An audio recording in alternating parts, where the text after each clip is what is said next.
So you all will wake up in your little cots, or if you're sleeping on the floor, you can hear the sound of the church bell outside, people milling about in the market outside the window. Uh, and as you guys sit up, perhaps there's a part of you that hopes it may have all just been a dream. Alas, when you sit up, your forms are still the same as they were before, and you are still in the land of the undead.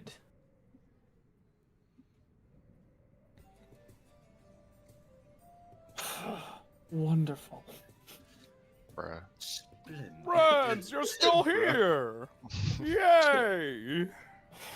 Good morning, friends. A pleasant enough morning as it is.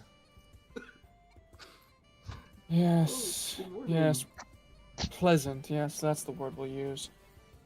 Enough with your moping. Get up. Today shall be a great day of adventure for our group. Right, so, about that. We're in agreement about what we discussed last night then with whoever that was. Oh, I almost forgot Gargar about does not that. have anything better to do. And it sounds exciting.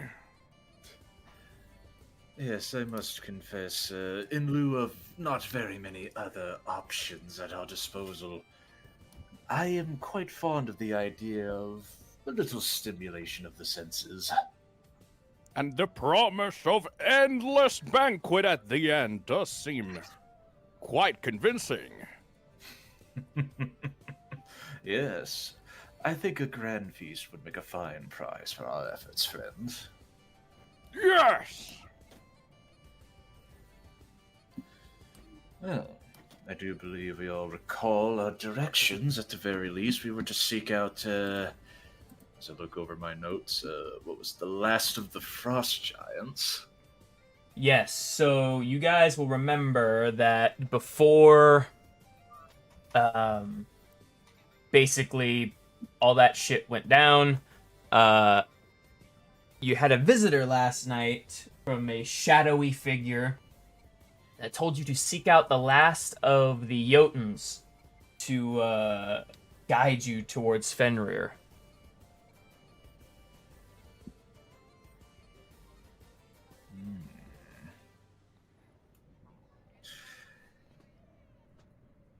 This is all well and good and everything, but I won't lie.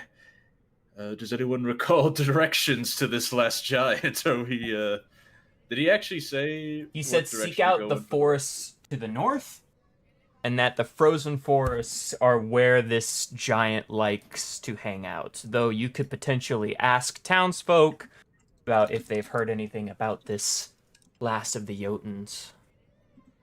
So all we Agreed. have to do is find a specific frozen forest in a frozen tundra afterlife. Well, to the north, from what I understand, there is still.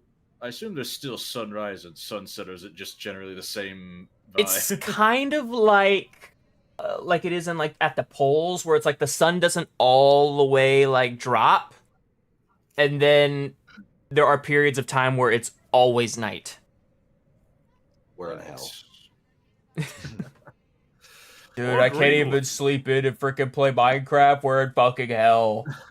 We're in hell. This is fucking hell. It might be wise to ask the locals that have been here longer than us about anything that we ought to know. After all, we are starting fresh and rather blind. Yes, and it might be good to look around to see if we could find supplies as well. I don't exactly know what use we'd make of certain supplies. Do you think we should even bring food or rations with us? Doesn't seem like a necessity anymore. Gargar tried to burn some meat yesterday. It did not taste very well. We must hurry so we can eat at a real banquet.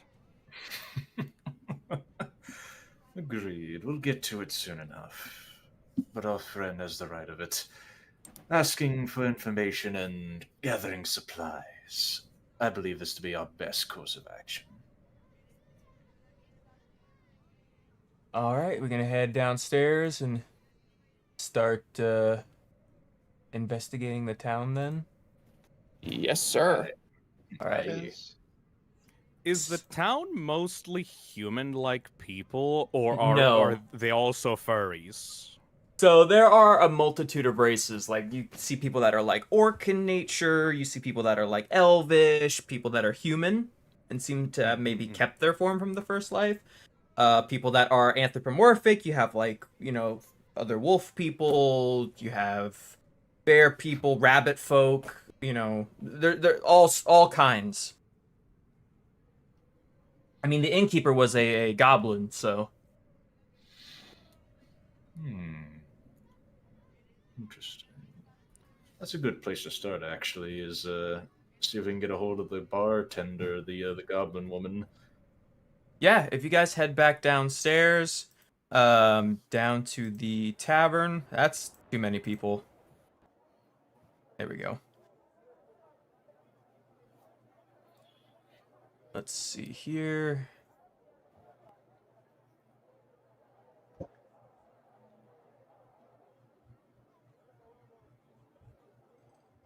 Walk back downstairs, everybody's playing games, still, having drink and whatever. And the old heavy-set goblin woman is there serving beer and helping the clientele.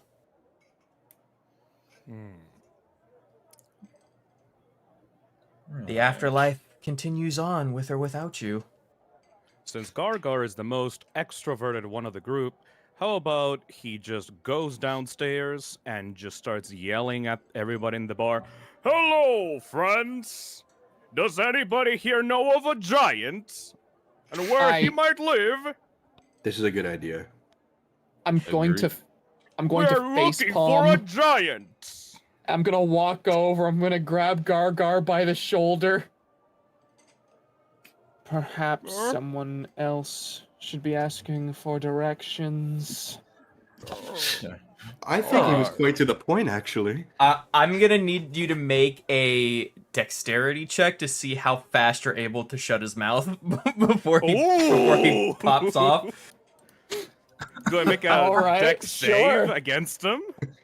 Okay, wait. I'll have you make the dex check first, Phil, and then I'll have Zach make the check against it. We'll initially Alright. see how fast you can flap your gums. Dex save, it's that in? That's the button that I press? No, dex check. You don't need to save. Alright. Very poor, all things 11 is the score to beat. Okay. Is You this a got this, check or a... man. Is We'll this have a it check be or a a save check. from me? We'll have it be a check. Sure. Okay. So before Gargar can start spouting his mouth off and making a fool of himself, you're able to like get your hands over his mouth. I mean, we're pretty much the same height here, so yeah, that makes sense. Perhaps somebody else should be asking for directions rather than Gargar. Sure. Well, if you wouldn't mind. Be my guest. Sure. Your efforts are appreciated, Gaga. Not to worry. I give him a friendly pat on his free shoulder. And Sigvald will approach the goblin woman first, and will give a polite bow of his head. Good morning, friend. I trust the night treated you quite kindly. Oh, it always treats us kindly. We never get tired. Though I see that you and your friends have gotten some rest, I hope. How's the whole afterlife settling in the old brain there? Quite remarkably well. I can't exactly explain why it's so natural to me, but I've accustomed quite nicely. Well, that's good to hear, sweetie. Feel free to have drink or meal on us. Yeah, yes. By the way, before we engage in our morning routines, I did have some questions. We were accosted by a rather interesting fellow the other night who gave us the most remarkable idea to set about in search of interesting things. One of them would include the last of the frost giants, if that means anything to you. She puts down her drink. The crowd kind of gets quiet when you say that.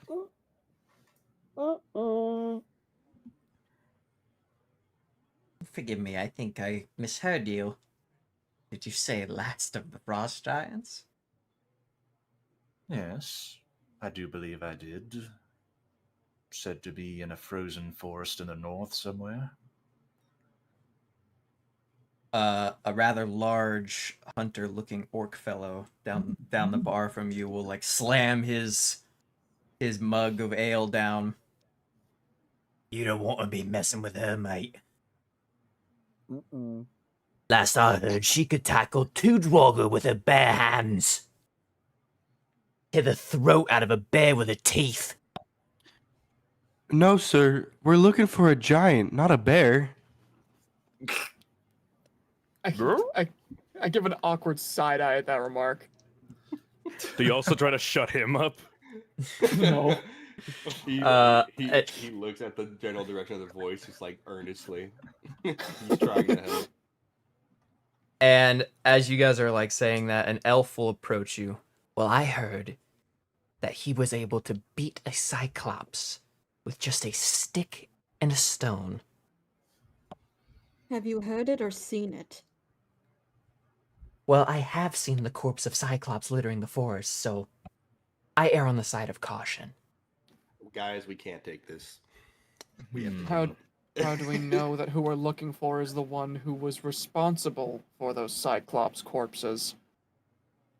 Well, considering that we don't go out into the forest because of the monsters, there's really only one thing out there, and that's the... And the Dwergar, but I think the Dwergar probably would lose to the Cyclops. Has anyone ever actually set eyes on this frost giant? Look, mate, she is part of a long-dead race that was responsible for the formation of the Nine Realms. The Jotun are a race that are not to be messed with. Well, that's splendid, really. We're not looking to go out there and make a trophy out of it.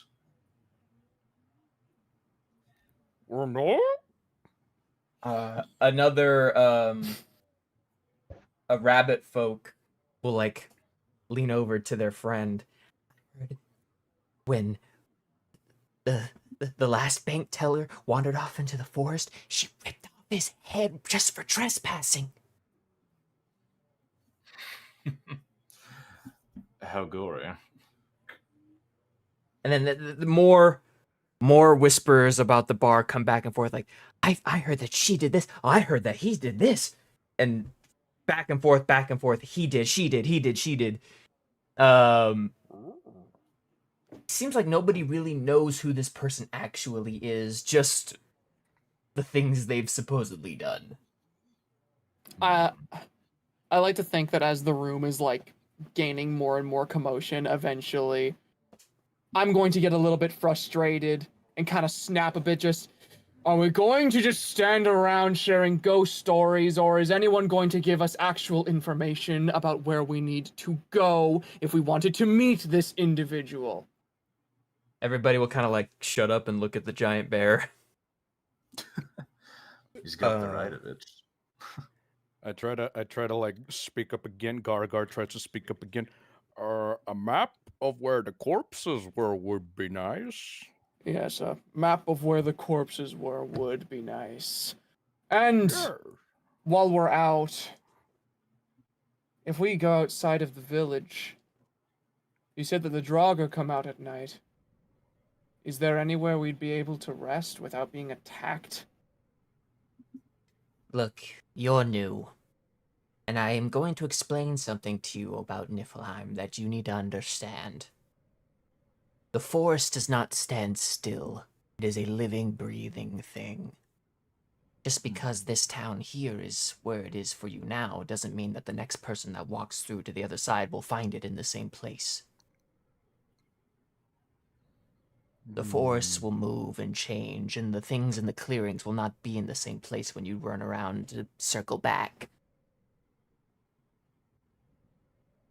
So no Once you directions will leave- mean anything? Once you leave this town, you'll likely never see us again. Oh, friends, you all seem so nice. Constantly shifting, then. Welcome to Infinity. I don't suppose we have moving maps, right? We can't find a way to go back once we leave? That's a really good idea, Gargar. Do we have moving maps in this joint? In this joint. Maybe some kind of like afterlife positioning system, an APS, if you will. I believe if they had one of those, we would have been told already. Oh darn it! The most Well, I if we can have offer you no- is that some things lie to the north, some things lie to the south, some things lie to the west, and some things lie to the east. If you travel far enough in either of those directions, eventually you'll come across it, but the order of which you come across them won't always be the same. Has anybody managed to come back? Very rarely we have seen returning faces, but for the most part, if you get lost in the forest, you become Draugr. And that's So just you- the way things are. So you do have people who have returned. Would they suffice as potential guides, or is that off the table? If you can make sense of their insane ramblings, perhaps you can find some form of a guide out of them, but for the most part, they just tend to scream. Interesting. What if Oh. we buy some rope and we tie ourselves to the rope?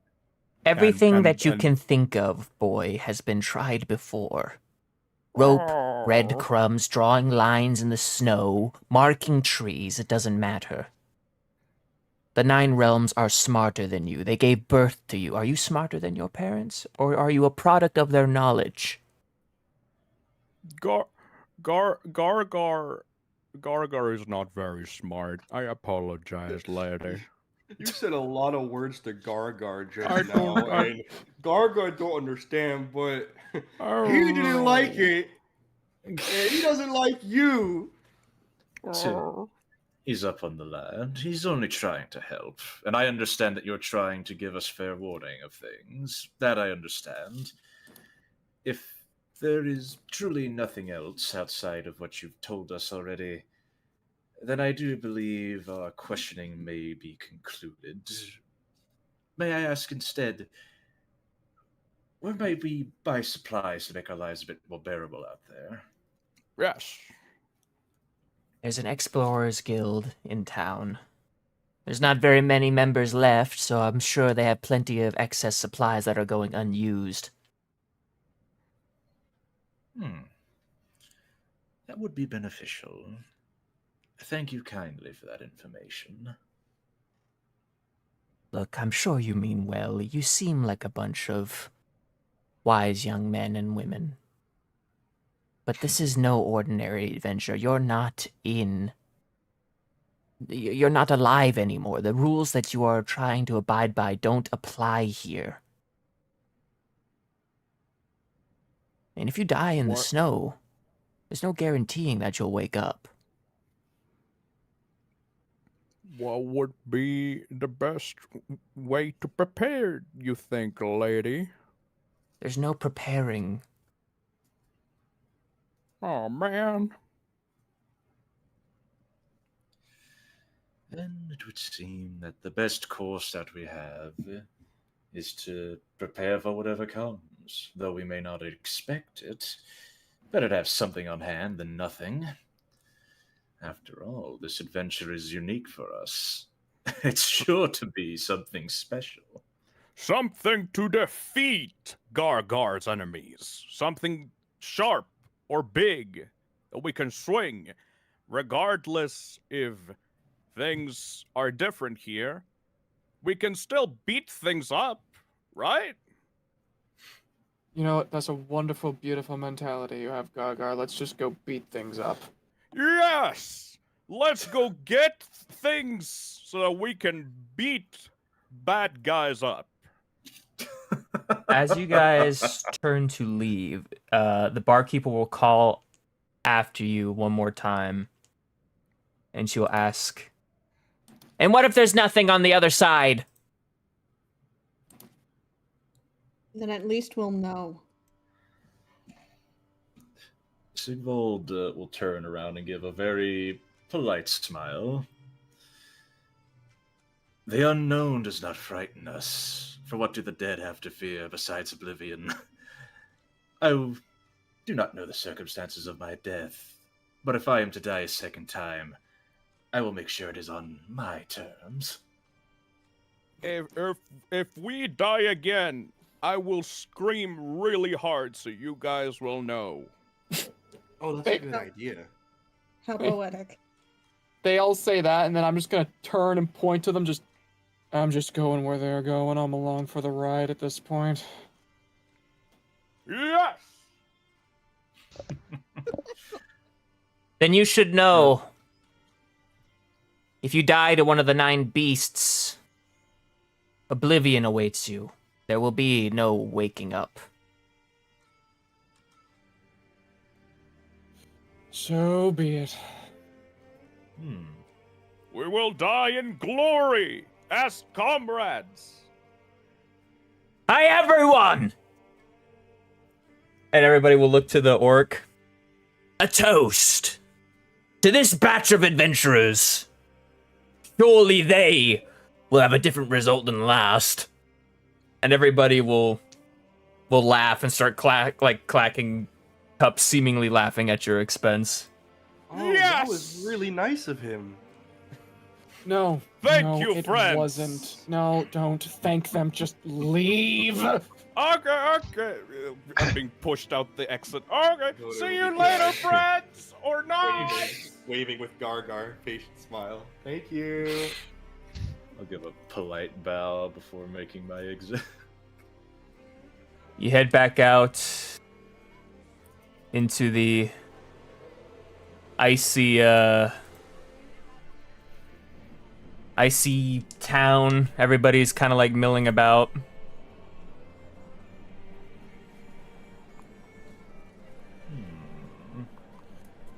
So, we were told about an adventurers guild. I feel a little stupid only asking this now, but if they charge us for those supplies, did we wake with gold in our pockets? I try to rummage around, like Gaga tries to rummage around. Doesn't look like it. I have dice.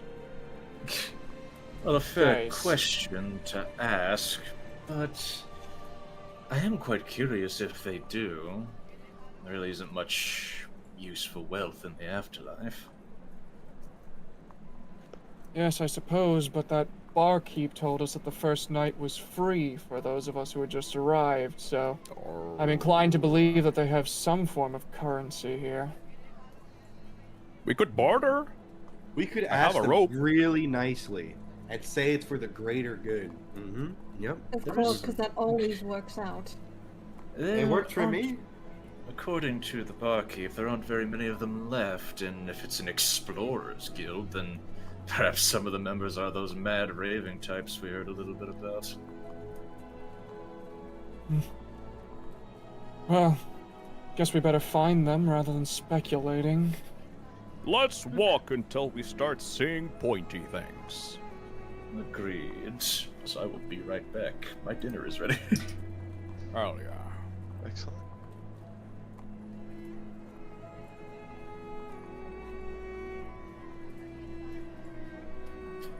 Yeah, I guess we just want to explore town and find where these explorers guild members are. Yes. So towards We the have edge of town, there's like a kind of, like a Slavic dinner hall, kind of like the buildings that are like shaped like the upside down ships, if that makes sense. Yes. And they got the big double doors, and then on the door in like red like paint is inscribed the Nordic rune for warrior. Building seems relatively like unused. Nobody going in or out? Not really. There is a like banners like flapping around on the outside. This seems to be the place, friends. Let's go and say hello. Gargo walks up to the door and just starts knocking. Do we let him be the Hello? one to introduce us? Absolutely not. Do I stop him this time again? When you knock, Well, the door will slowly just kind of like open, and there is this tiny little goblin girl that answers the door. Can I help you? I do that scene from like Madagascar where like Alex like walks up to like the little squirrel there. guy and goes like, "Hi there!" I hate that I knew exactly where you were going with that. Hi there! My name's Gargar.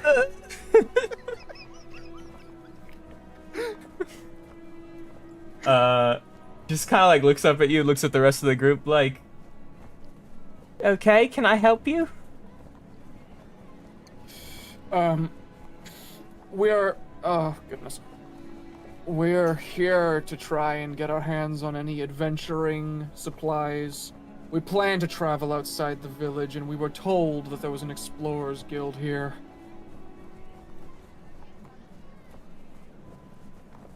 There's no guild left. It's just me. Just you?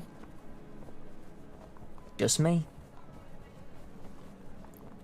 What happened to the guild? They went exploring, love.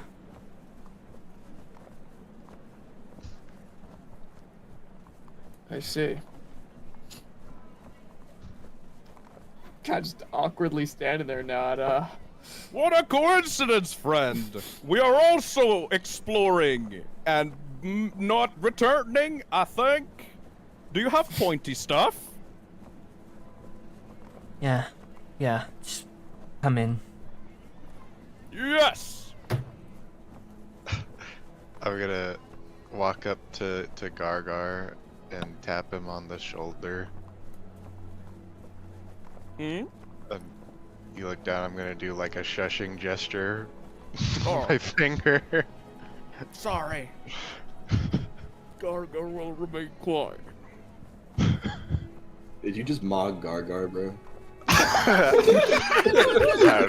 Burley puts the finger to his lip and traces his Drag my- jawline. And Yeah, I was Gargar like, said, go up and "Oh, do like the mewing thing, like shh. Yeah.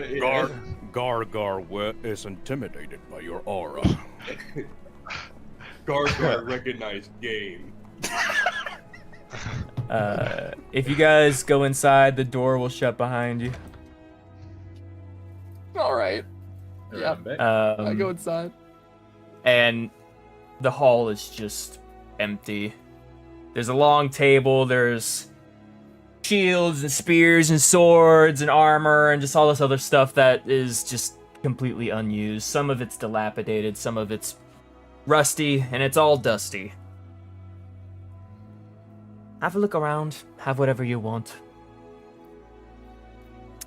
This hamburger you got on hand is pretty good.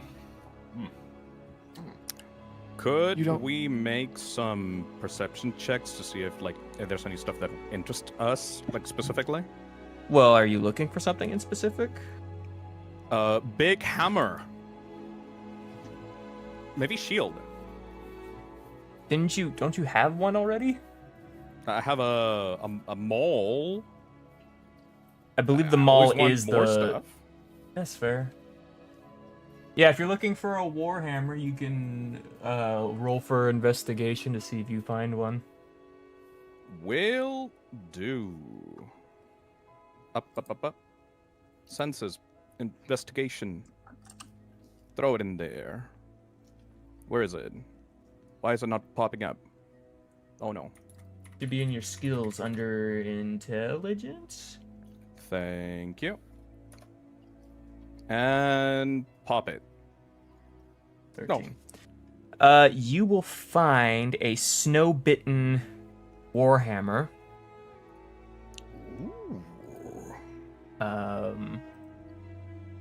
Which will do, I believe the warhammers deal a d12.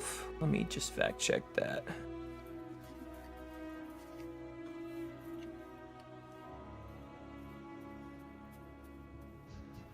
Let's see, a warhammer will do...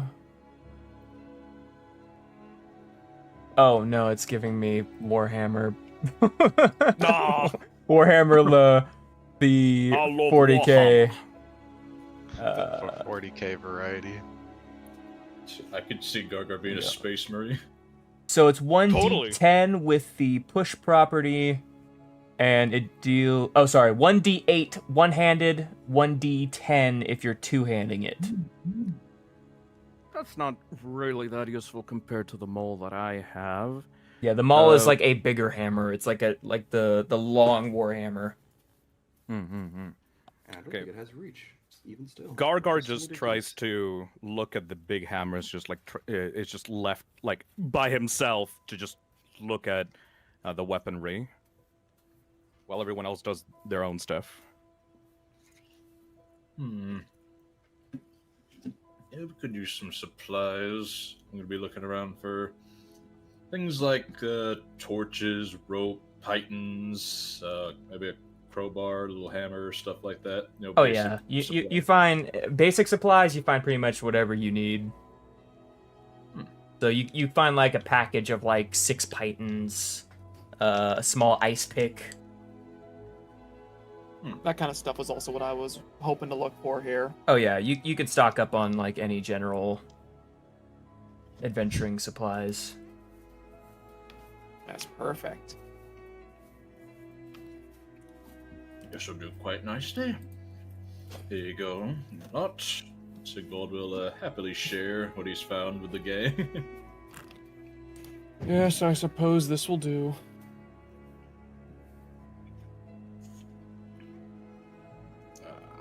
A bit more cheer, my friend. That's Oh. a good place to start. I agree, it's just...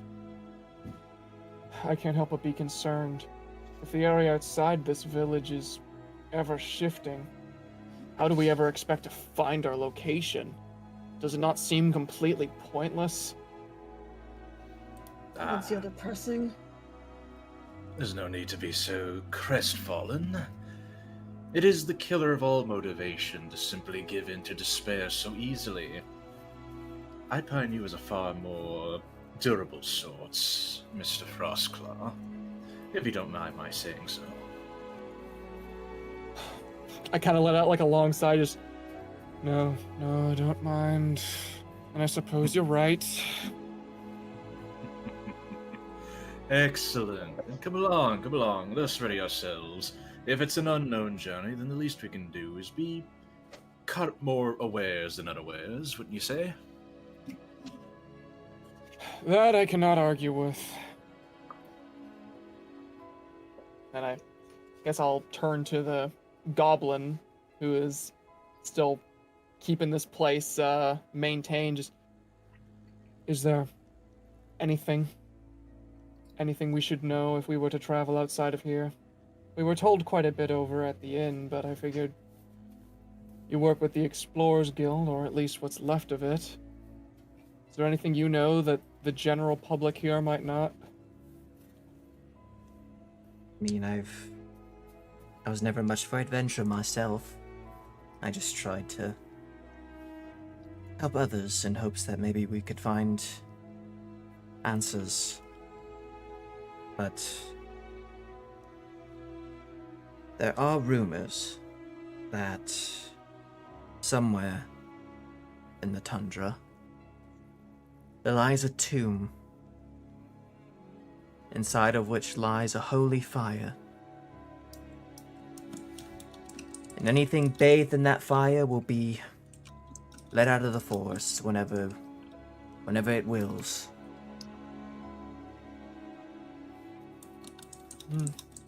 We've never managed to find it. That's what we were searching for. If we could bring the fire back, maybe we could find the way to Asgard. Interesting.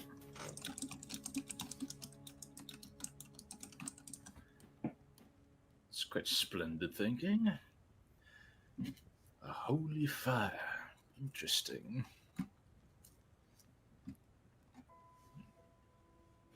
Well, thank you for telling us what you know. And how long have the other explorers been out?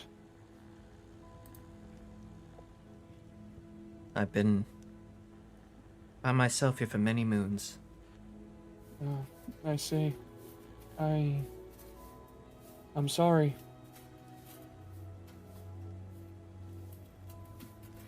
It's part of the job. How so? Lady! Gargar comes, like, to ask, like, really quickly, Lady, do you have anything that blows up? I would like to throw something that blows up at our enemies. Lady, can I have hamburger? Very hot. Vargo's so Sure. hungry. I would be inclined for a grenade, if you will. No, I don't. Darn. Sorry. And then goes back to the corner, like, trying to search for weapons. What you see is what you get. That's all that's left. This should be more than enough. It is appreciated. Thank you for offering this to us. Not like I was using it. It's appreciated all the same. If we never see each other again, then I thank you for your contributions. The Explorers Guild, I'm sure, would be most proud.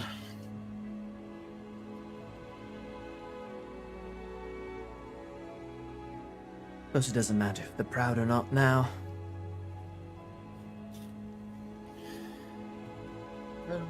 Even things in death have plenty to share with those of the living, passing on wisdom in more ways than one.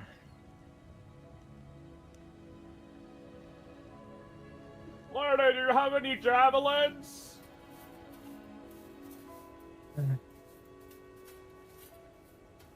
Well, I wish you all luck. Especially that one. Thank you.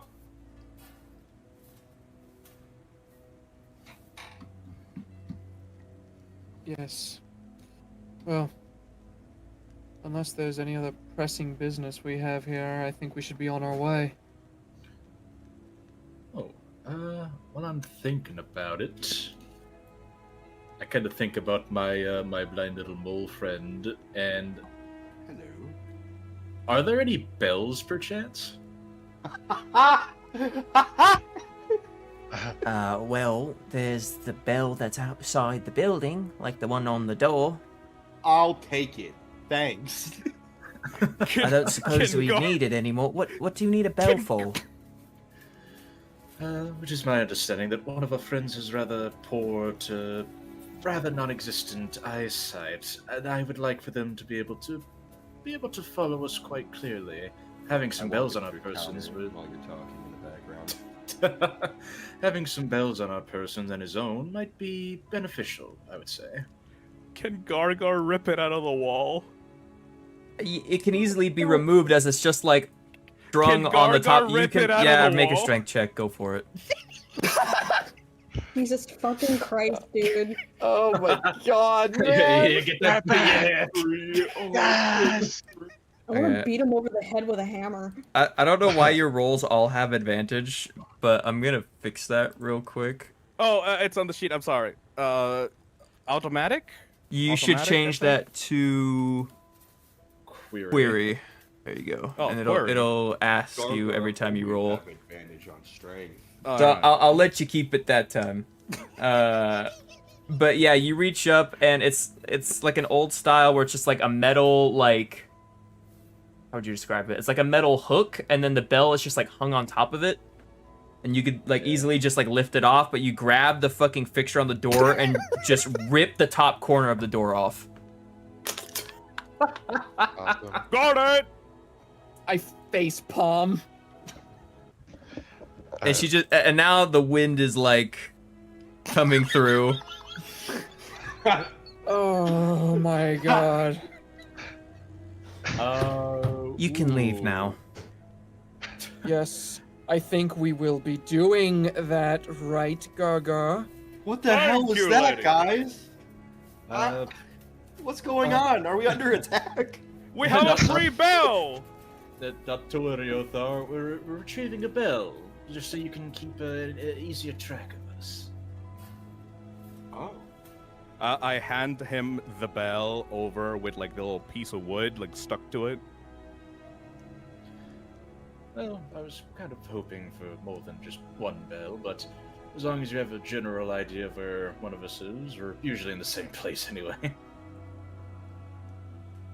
See, this is why I trust you with my life. Excellent idea, wolf friend. Yes, I will take the bell and I will finagle it to where I can just kind of hang a bit of it on my side, so I have a little bell on my waist. Good. The bell will. I don't have like a regular bell, so you're just gonna have to deal with this like really thematic, like over the Gong. top. Yeah. Yeah. You are not gonna lose them. And she like just kind of is like looking at you guys with a grimace, like I cannot wait for these fucking people to get out of here so I can start fixing my fucking door. I Bye can't wait bye, for them to friend. die. Thank you for the free bell. Her eye just like twitches at you. Gaga, get out. Sure, it's alright, friend. You've done well. Don't I see. encourage his behavior. Eventually, she has enough, and she just shoves you guys outside and slams the door behind you.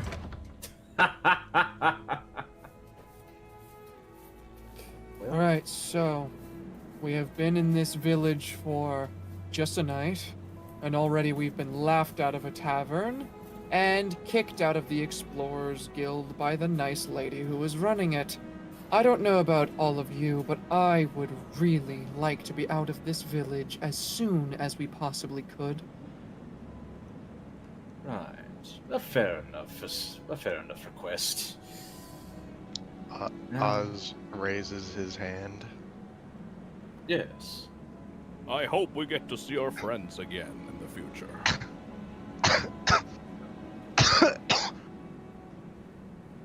I would like to go to the flower shop. Oh, That one can talk.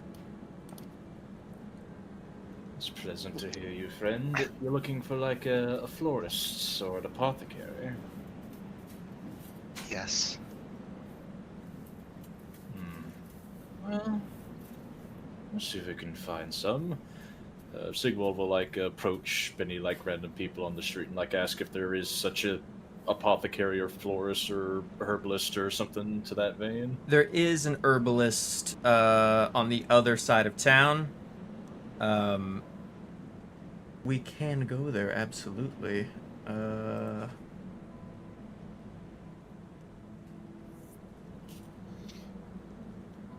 Well then, let's go. Gargar, throw the leper at the herb to the shop. Let's go. Please, no. I don't actually say I'm that. okay. Please don't do that. So you walk up to the apothecary. You open the door. The door shuts behind you. Look to everybody else.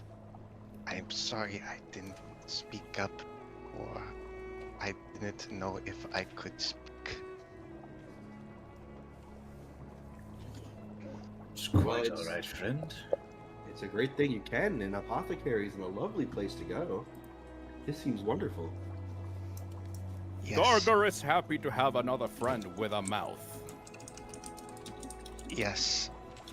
Okay. It is good to conversate with you, Gargar. Yes! Entering the apothecary.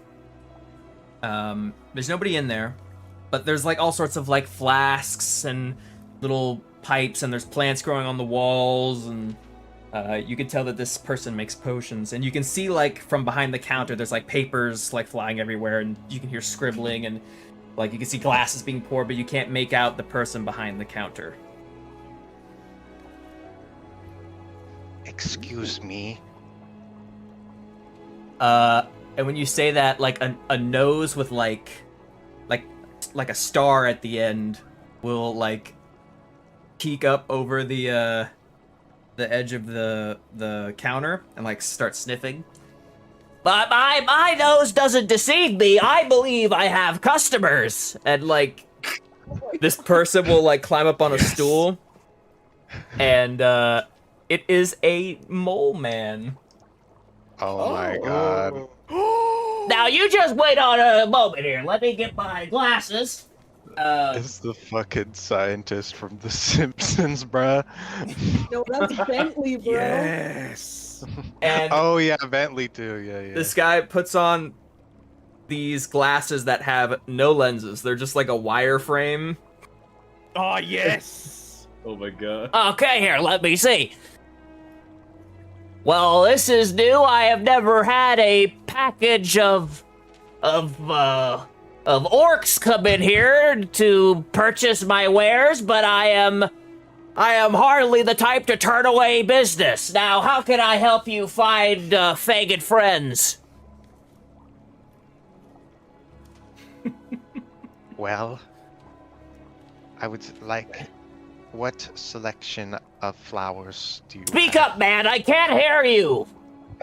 I would. Oh my god. Oh God. Kinda. Are you good, friend? Excuse my soft tone. I am hard of speaking. You have I would- difficulty breathing? Yes. Pretty well. Yes.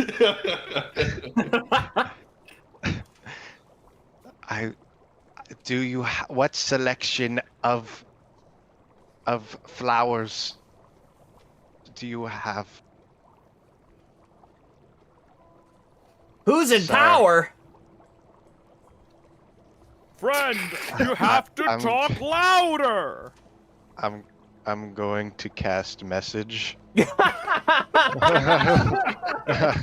so awesome. Flowers, stupid. We're not Gunpowder? even out of town! let me- You know what I just had in my head? Sad. What the fuck? Stop, sad, man.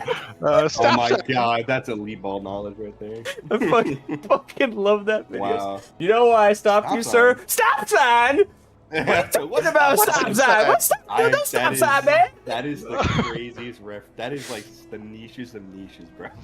Oh my lord, if oh god, that video is so fucking funny. If you have never seen it, It's amazing. just YouTube traffic stop sign, and it is probably one of the first 3 videos you'll find. It is the funniest That's shit so ever. awesome. I've seen so many videos of people doing that to like to like, officers pull- so they can pull Yeah. out stop Yeah. sign. Dude, I just searched stop sign. It's like the first thing that came up. That's crazy. So funny. Stop that. And then the best part is at the end of the video, he has an open beer in the passenger seat. He's like, I'm gonna need you to hand that over. He's like, no, whoa, I'm not handing you anything. I think he's like, what's your probable cause? You can't look in my vehicle without probable cause. And then you see his mugshot, and he's still confused. Yeah. That man had no idea God, bro. Oh my what was going on. God, I found him. Anyway, the message. Let me see. What is the message you sent him? I am looking for flowers. I The see video looks flowers. So fun. Yes, I have an assortment of leaf and plant matter in my store that you can peruse and take. I'm like transitioning into Xavier Renegade Angel. Gotta get nasally with it. That's awesome. I'm Just good channel with both. Bentley, bro. Bentley. I'm okay with either. I don't think I'm good enough to improv Xavier Renegade Angel yet, but I'll work something up for a future NPC. I promise. My god. Oh my god, please. Hell yes. Just let me know what plant matter you are in search of, and I would be happy to assist. I'm looking something that would grow in this environment. Well, the only plants I can come across are ones I find outside, so any plant you see would be able to do the job. Something that the forest would take kindly to. Well, there is a variety of ferns. There's water grass. There's let's see, a variety of succulents like the black prince or monkey puzzle. Ooh, the Black Prince sounds very intriguing. I would love to solve the monkey puzzle. Variety of creeping, whatever you call them, the creeping brush or weeping willow style, strangle plants. Do you have something noble in nature? Well, like I mentioned, there is the Black Prince, but I hardly classify that as noble in nature, more so noble in name.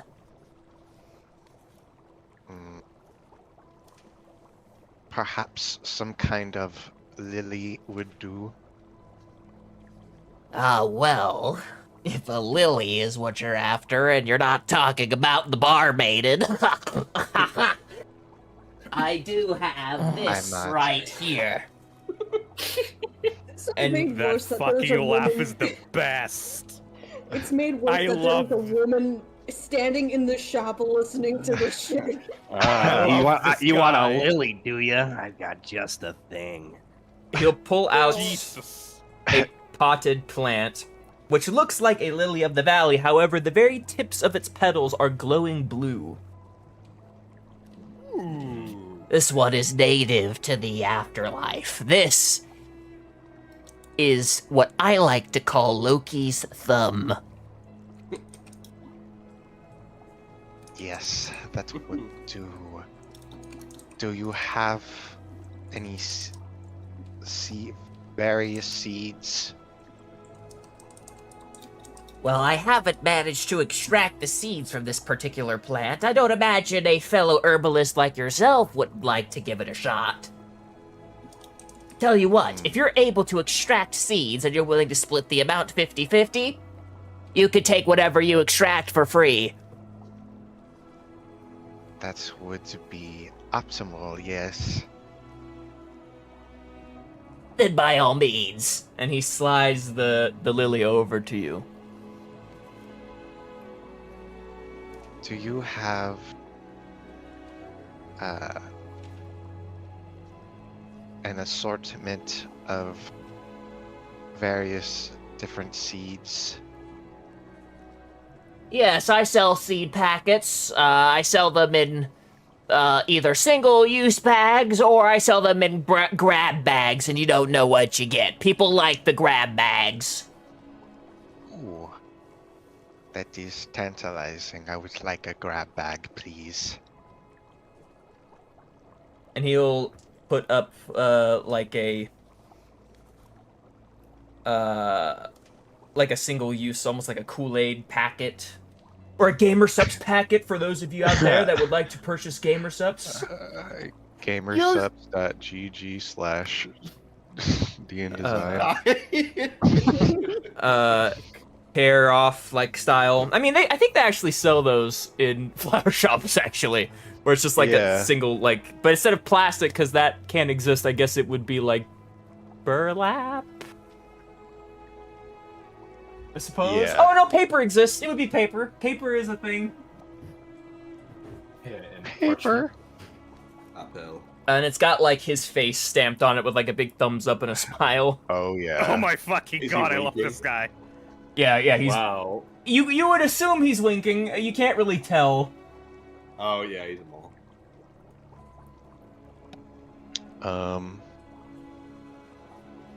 I'll take a bunch of those. Use code Bentley for 10% off. And this is where you can actually read on the name that the shopkeep's name is Goldor. Goldor. And the shop's name is Goldor's Goodies. Yo. Pause. What? Each one is going to be 5 runes. 5 runes. Oh, don't tell me you're all fresh off the boat here. Did you all just cross over? I told you they'd have their own currency here. Oh, We this got is how up we from a find out. coffin. Of course, I deal with a batch of newbies. Okay, yes, we do have our own currency. It is runes, as you can see. And in his hand he'll hold out what seem to be like almost ethereal, like actual runic symbols. They're not coins. They're like glowing blue symbols that sit in the palm of his hand and they like stack up. You can see you have a 5 here, a 10, a 20. I haven't really seen anything larger than 50s, and I don't like to accept those. I have to check to make sure they're real. Wait. A symbol? Not like a coin? Like, just like floating words? Material possessions don't cross over into Niflheim, you dolt. It's all in the runes. May I? Pardon me. May I examine these runes? And he like holds out his hands, like cupping them. Oh, yeah, sure. You can examine all of my money. Sure. And he puts it back in his pocket. Oh. I like this guy so much. Shit. Would you like to inspect the key to my store or the deed to my land also? No, sir. Just the rune. Just one rune. Wow, society after death really is like society before death. I'm still actually curious though, like DM, like is it actually just floating symbols? Like Yeah, so imagine if like you drew like a Nordic rune on a piece of paper and then you just cut out the rune and instead of paper it's like it's almost like it's made of magic. Ooh, okay, I like that. And they're about coin sized. So, how would one go about acquiring these runes? Well, you could do work for the shaman, or do work around here for anybody that can afford to pay. How much do you need those plants? I would like them much. I see. Tell you what, I'll cut you a deal.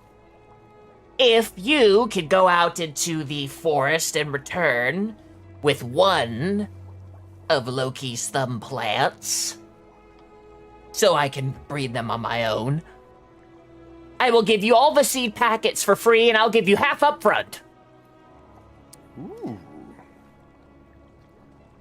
I think that would do nicely. How are we gonna find you again, though? Assuming that you can still keep the village in line of sight, the forest won't change on you, but the moment you go past the brush and the village is obscured, well, you're as good as Draugr. So that's how we Seems do like it. a good chance that we might just be lost in the woods forever, guys. Why is the flower guy the one that knew this? He's How do you extra think I knowledgeable. He get has the glasses. plants? You keep the village in sight, huh? In sight? Okay. Are Does it you look as like a weeping stupid as I angel? think you look? I like this guy a lot.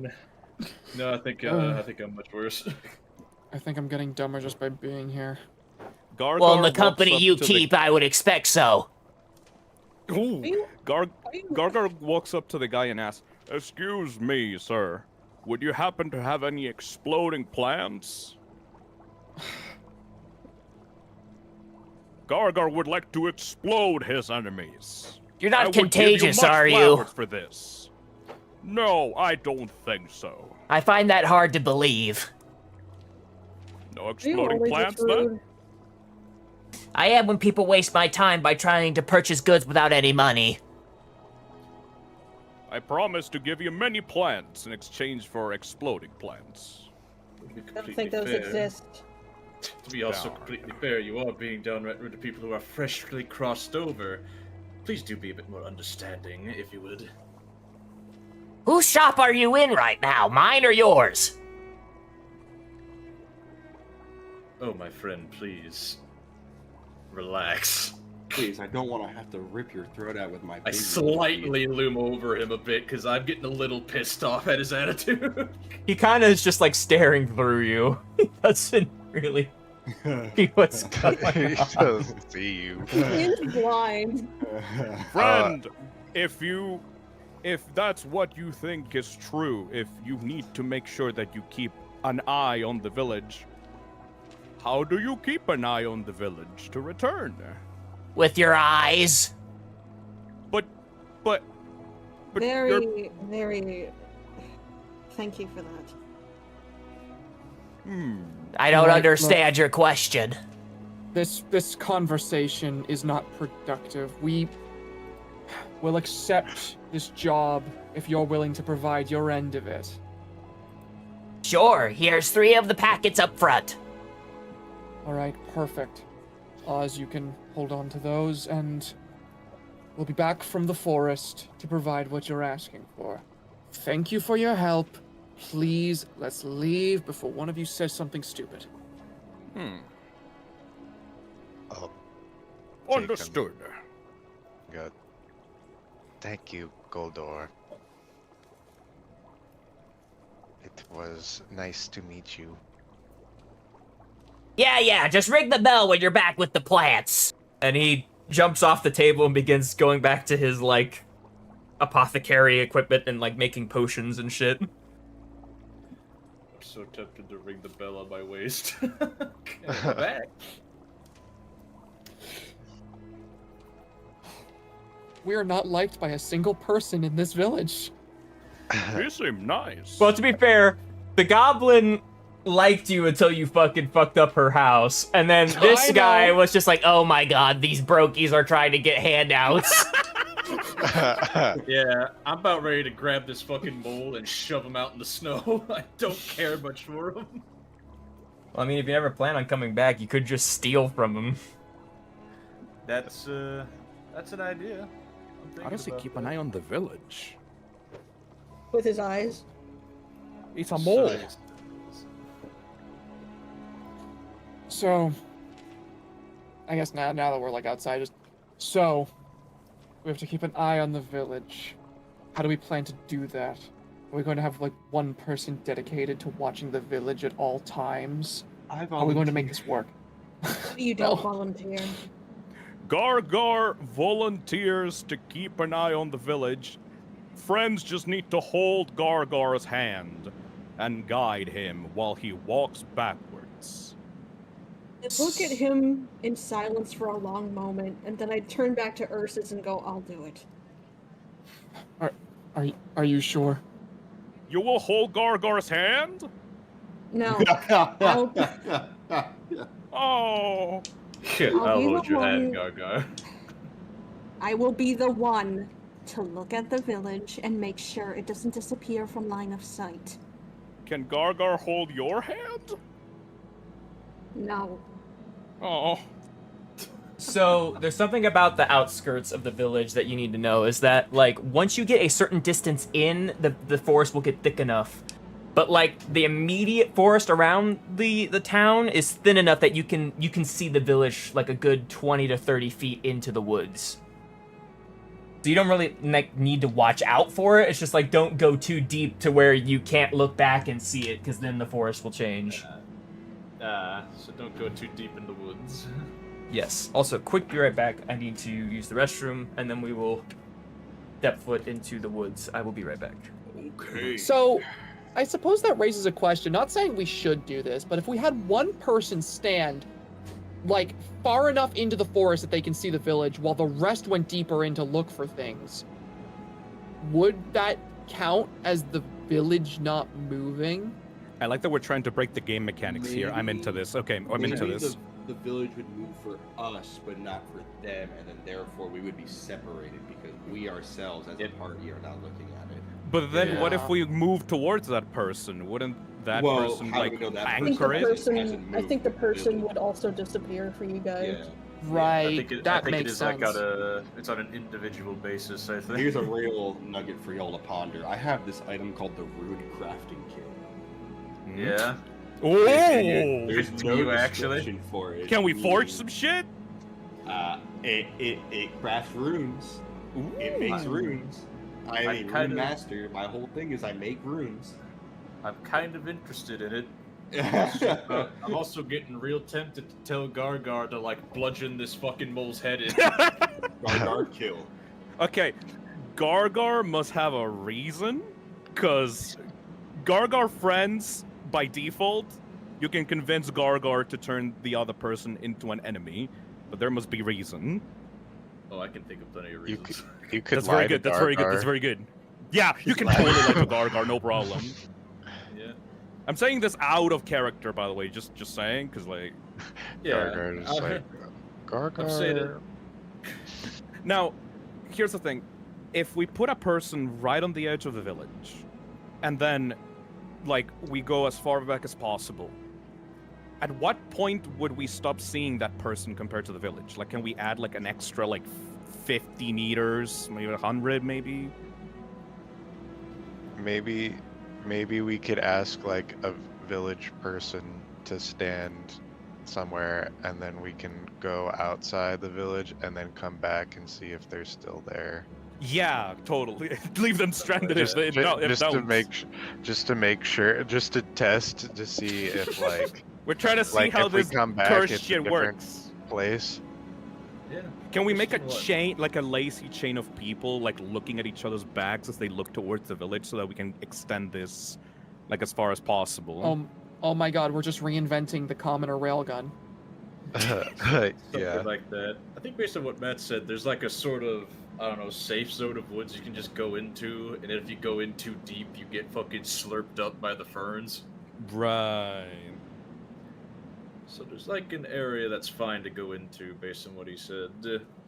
Yeah, so let's just not put anything to the test that we have just talked about, because that's going to backfire. Do this job, go back, and then start, like, going Then deeper start into the woods. fucking with it, yes. I love that Do- we already have our first side quest. I know, right? Yeah. I'm just curious about how this curse stuff works, because like we can totally like try to like screw around with it, but that has to be after we actually get money. Gotta make a name for ourselves. Gotta Yeah, make a we name do. for myself, dude. We do If- need that money. wait, we gotta wait. prove to the townspeople that we are not absolutely insane. Wait, if it qualifies as like the town, can we build like little settlements outside of the perimeter of the town, and that also gets counted as the town, and we can just stare at that settlement? Okay. Like I as am long back. as it gets like somewhat connected to it. Oh, Are you suggesting we rapid build houses Like in along Minecraft, yes. the Yes, you know what? We're I not like this doing idea. that. I think we should fucking frontier style build a house. We expand our territory so that it counts as part of the town. Yeah. Maybe it's maybe it's we'll Civ. get like a deed to it so that it's officially part of the town, so it collects taxes, and then maybe it gets counted as part of the town, and then we can start at that. This empire building thing we're doing is pretty sick. Now, wait actually. a minute. Yeah, because it's the town perimeter, right? If you set up a watchtower, does that count? Maybe. I'd say so. I think you're thinking a little too hard about things we are definitely not doing. Yes, but Matt is out, and I'm kind of curious about Matt that. is right here. back. Oh, Right okay. here. Okay, never mind. Back to being real. Back to being fictional dumb instead of real dumb. Okay, so what? What is the plan? Don't worry here? about it. Don't worry about it. I We're- guess the plan is going out into that little perimeter of safe woods. Yeah, yeah. Okay. We're not breaking So- the game mechanics. Who's gonna be leading the charge here? I'll do I it. suppose. Yeah, you seem to be the most inclined to nature. I will defer to you. Yes. Anthony, a nature check if you would. Okay. I mean, my nature isn't that great because I don't have that much intelligence, but Survival also works. I'm better at survival. I also have survival. Can I assist him? Yes. Okay, then it will be with advantage. Hey. Yes. Excuse me. Nice. 5. So, knowing what you know about lilies, they tend to grow near dead or decaying plant matter. They're a parasitic flower in nature. So you kind of look around for fallen dead trees, and sure enough, you push over a log, and there is a tiny Loki's thumb lily growing out of the ground underneath the log. Yeah. I'm going to before I pick it. Well, I'm not gonna do that yet. I'll take it. Make a wisdom saving throw for me, please. Okay. Oh dear. That's not That's always not good. great. Wisdom saving throw. Where's my wisdom saving? There it is. DC is 10. Oh, okay, I'm good. Yo. Yeah. Damn. When you I pick got it a up, 20. when you pick it up, your vision goes dark. And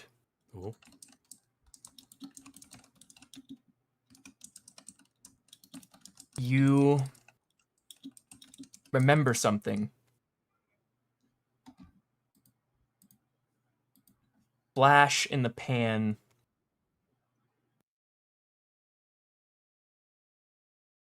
Something about your last moments alive is playing out before you. You remember the cold,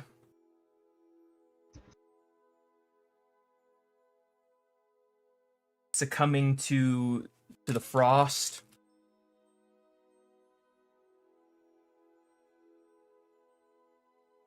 What else do you remember about that night?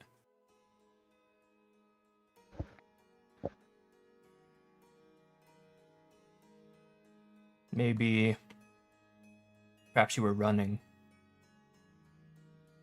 from someone or something.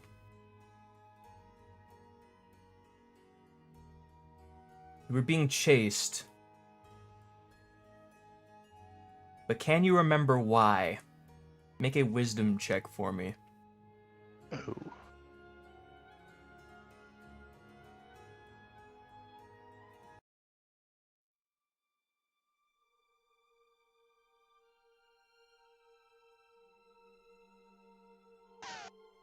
Fuck. Oof. The reason eludes you. Damn it!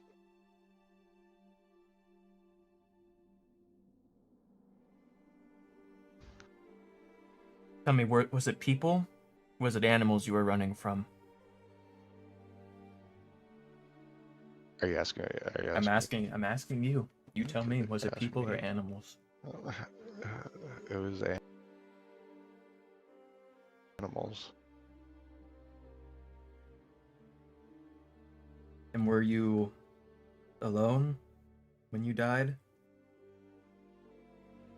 Yeah.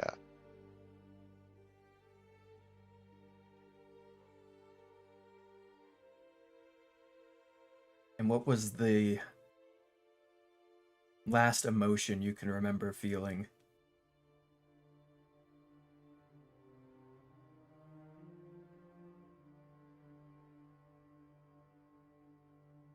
Guilt. And the weight of that guilt sits on your shoulders heavy. And then all at once, you come back to the forest, and your vision returns, and you're like laying on the ground. Oh. Shit. I just go to clutching my chest. Shit. Yeah, I'm gonna go over there and find my friend and check on him. Friend, are you quite alright?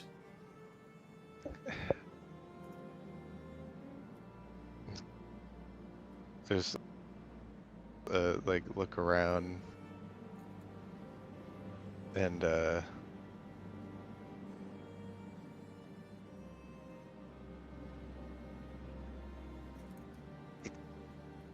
it was nothing. I'm fine. You just fell to the ground. You looked like you were out for a moment.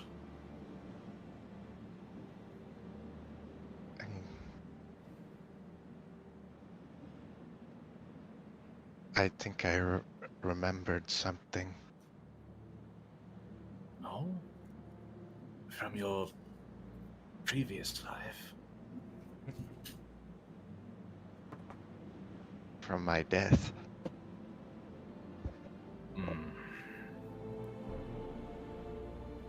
Sigvald will nod his head.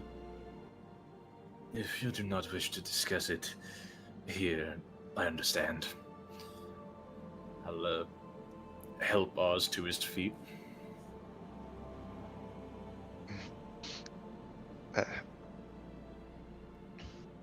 We have what we need. It's... I suppose we'll go back to Goldor. Very Or well. whatever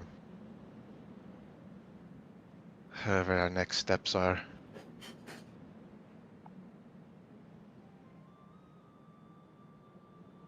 All right.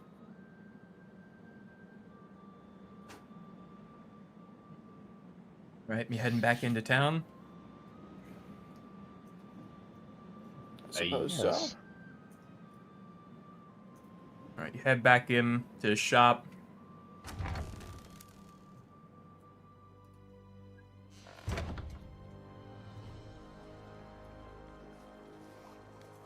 And he's over there doing his business.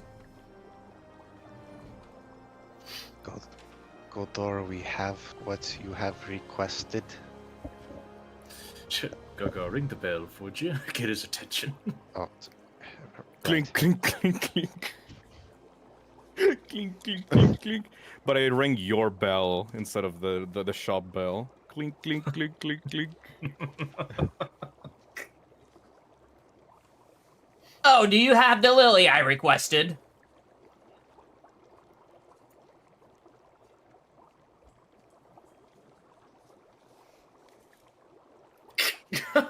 Hello? Yeah, sorry.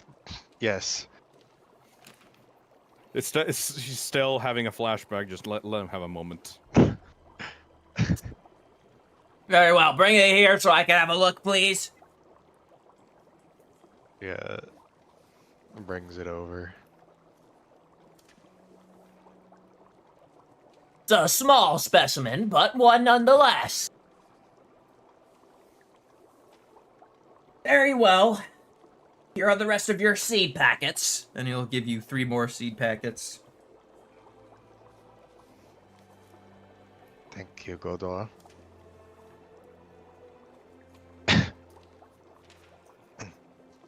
I think we will be seeing each other soon. In the future. Oh, maybe. Maybe not. Depends on if you can survive the wilds. Well, for conversation's sake, we will say I will see you again. Maybe we will. Gargar has question. Yes. Mr. Plant Man, if we've managed to find anything of your interest out there, and we manage to return, can we barter with you again? Is there anything you wish to obtain from lands outside the village? I mean, I'm no stranger to buying plants, so if you manage to find me or perhaps any of my siblings that have horticulture outposts, then perhaps we could do business. Excellent! Gargar will collect many plants. Siblings, huh? Very good. That sounds favorable.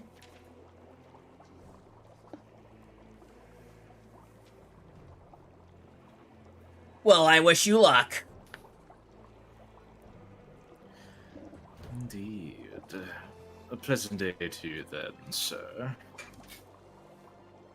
And he'll nod and hop back down to continue working on his stuff. You live this time. What? I didn't say anything.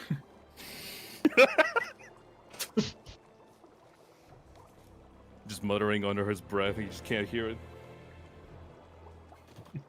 You gonna head back outside into the tundra?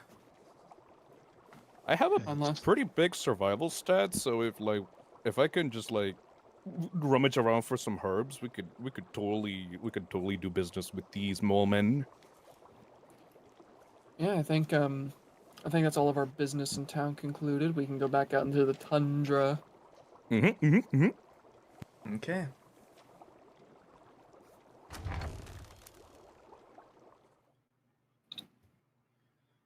So we head back outside and we begin to head towards the forest.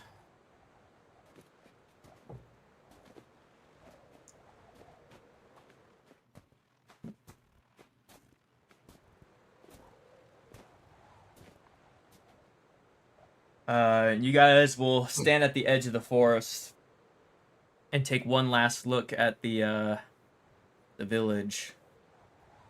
And you can see from all the way down at the other end of the aisle there, the innkeeper is kind of like watching you from the door.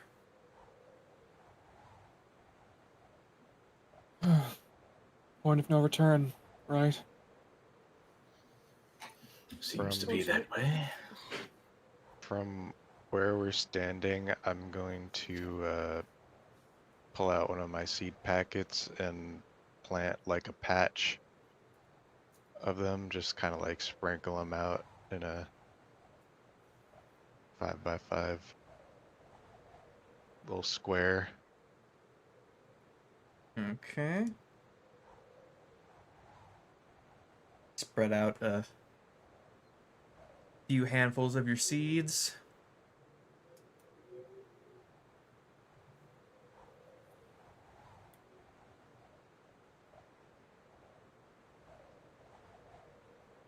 And I'll use a druid craft to kind of have them start budding. And they will blossom into a beautiful selection of ferns and flowers. Pleasant sight.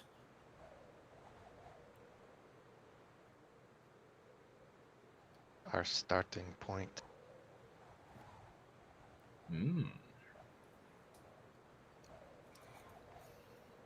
If nothing else, it'll also remind us, our fellow villagers, that we were indeed once here at a time. Yes, I suppose so. Pretty flowers. Yes. Oh. Unless we're all done looking back at the village, I say, let's get going. Agreed. And you turn around and begin to trudge off into the forest. And once you get past the tree line, the visuals behind you are obscured in a fog. So at this point, the forest has changed and there is no going back. Darn. With a vague sense of north being the direction of choice, you press onward.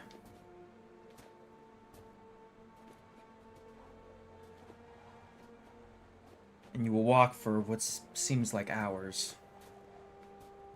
Until eventually you will come to like a cave. Not like a cave, but like a rock overhang, a quote-unquote cave. Light starting to dim. Perhaps now would be a good time to rest.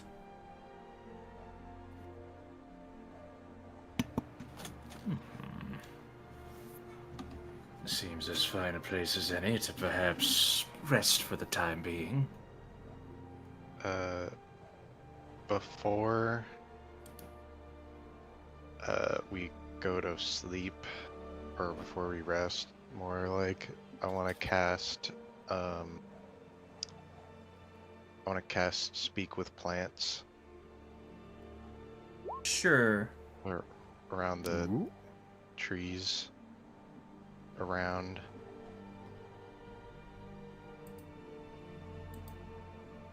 Oh, why did I do it twice? Oh well.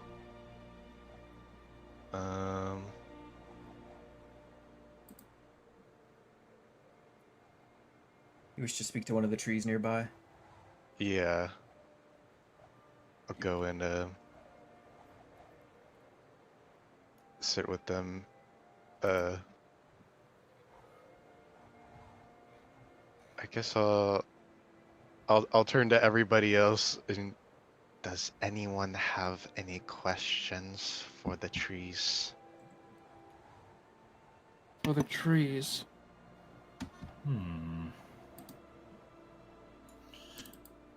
Well, perhaps there would indeed be a prudent question to ask if the trees have seen any activity recently. Or at least relatively recently. I see no corpses around here, but as long-standing as trees are by nature, perhaps something useful, something like that would be beneficial to us. I ask him that. What was the question? What if there's any activity around recently? Just, particular activity, man-made activity, that sort of thing. Bad guy behavior. True that. Okay. So you place your hand on the bark of the tree, and you'll get an answer back. People flee in flight of foot. Draugr step in hot pursuit. Draugr.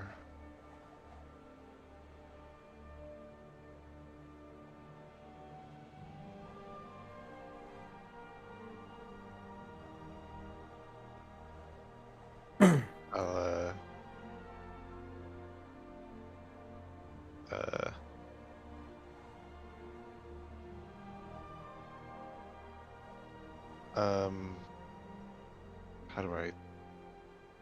how do I phrase this?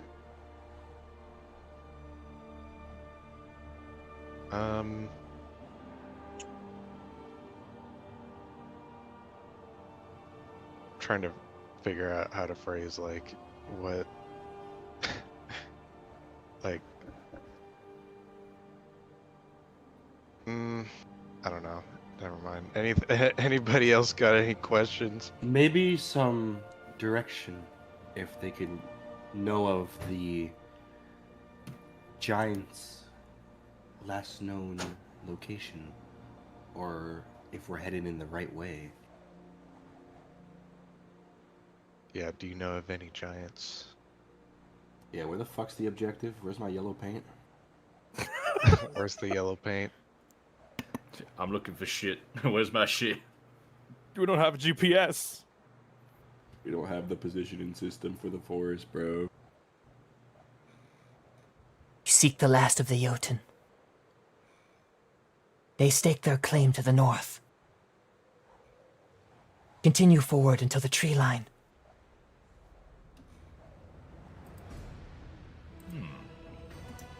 Just generally north. Just keep going, little bro. You'll make it. Continue Should we up settle until down the before we tree. continue, or Do we like- even need to? Like, for one, we're undead, and for two, I don't think any of us have taken. We just rested. Like, We still get tired though. do we? It is starting to dim, and they did say that the Draugr come about at night, so maybe fortifying our little position under this rock overhang might be ideal. Oh! Can Are you you first? ask if the cave is evil? We're not. Never. Is if the things- cave evil? Don't. The trees have no knowledge of the rocks, and the rocks no knowledge of the trees. Damn.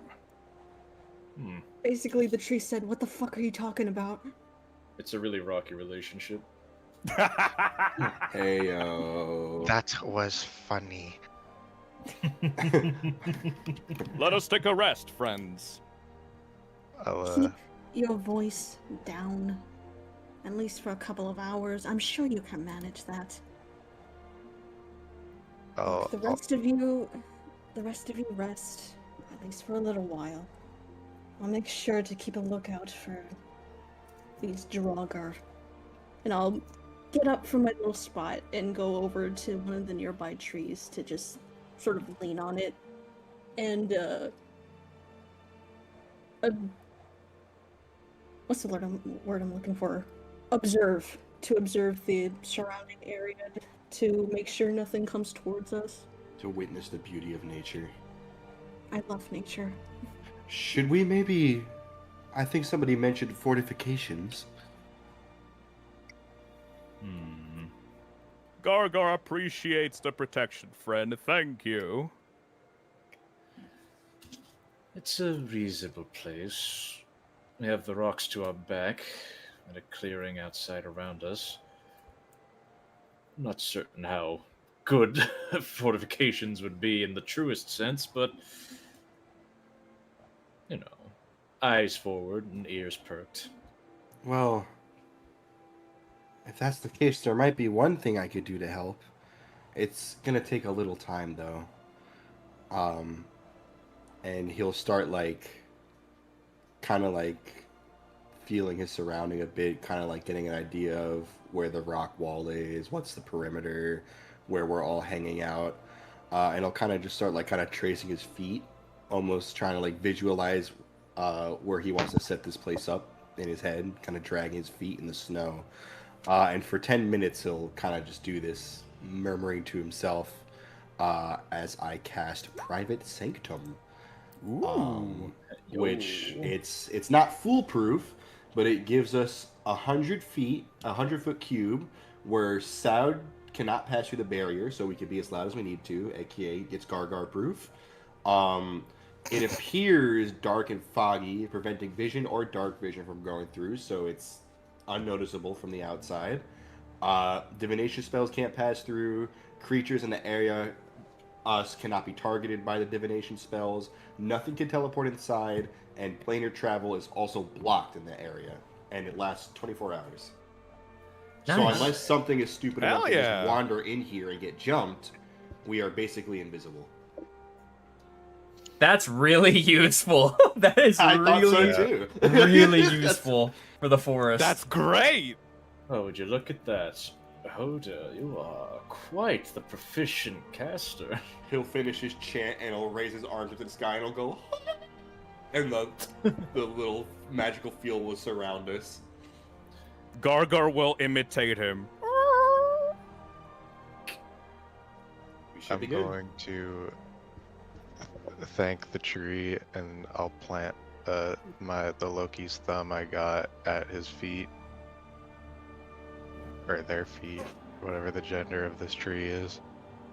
Turns out it's an invasive species. No! I'm so sorry. Some of the other trees speak up. Please, you Don't. don't know what he does to us. He killed my That one family. specifically sucked. No! He was the Last Gargar week. of their group. I beg of you. Yeah, I'll be right back. I'll be back in like 10 minutes.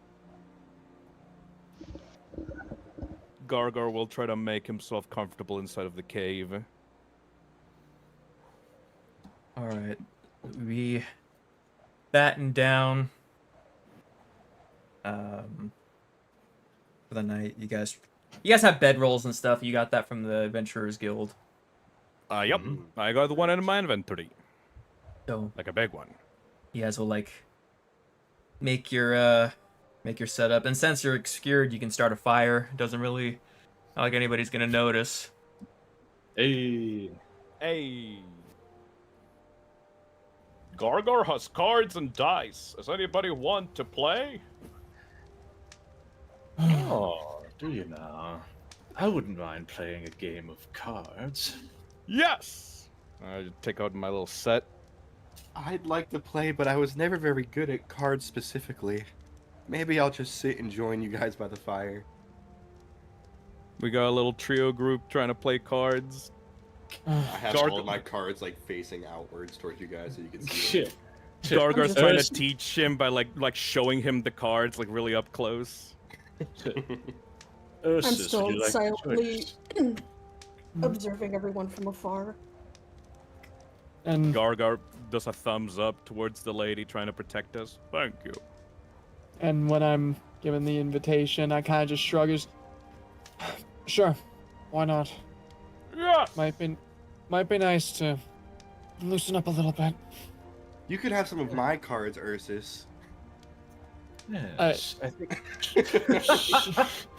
Sure. I'm just imagining like, does anybody know 51 card pickup, and just starts like shuffling the deck like a pro, like. Doing like a rainbow. I like spreading that. it.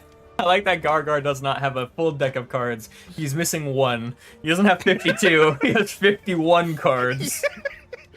One of He them. doesn't know where the 52nd one came from, but he's handling them like a pro.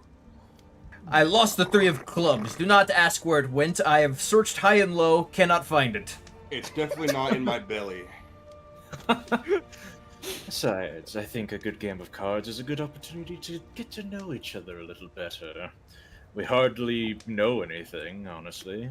Sure, we may not remember much about ourselves, but sharing a little bit might put ourselves in a better state of mind with who we're traveling with. Yes, I That's suppose the that is spirit. true. That's the spirit, friend. I knew that Gargar would become true friends with all of you very soon.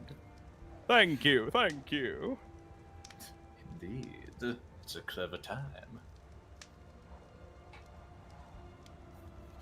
Gargar's just like juggling the cards like from side to side and just like starts serving them out to people. I He let throws out. on that fucking holder and just bounces right off his head. Oh! How A little do bit you- of a. How do you play this game? Oh, that depends. What game are we playing? It's easy, friend. And then like hands him out like different numbered cards. And he puts like a card in the middle that's like a very specific color. If your card is the same number or the same color, you put it down. And then we go around until there's only one card left. And the one that has one card left must say 1. We're playing And- fucking Uno. It's Gargar's favorite game. If there is a card with a little cross symbol, then the next person must take 2 cards. Sometimes 4. I'm not sure when. I haven't figured it out much. What do you mean cross? This is a regular deck of playing cards. I don't know what you're talking about. Maybe there will be a cross in there somewhere. No. There's only 4 suits, and a cross is not one of them. Don't worry. Hold on. Does anybody have a pen? I have an ink. I have a quill and an ink pen, or not an ink pen, like an ink well and a quill. Hooray! We shall solve this issue. Oh boy. Gargar tries to draw random crosses on the 2 and 4 cards. Well, if we ever want to play a normal game, we're going to have to find another deck of cards. Yes, I suppose we will, because this deck is about to become completely unusable. This is Gargar's favorite game. He played it with himself all the time, and I always won. Do you play with yourself often, Gargar? All the time, I think. I can't remember very well. Oh, how sad. Gargar is so happy to finally share his favorite game with everyone. Make a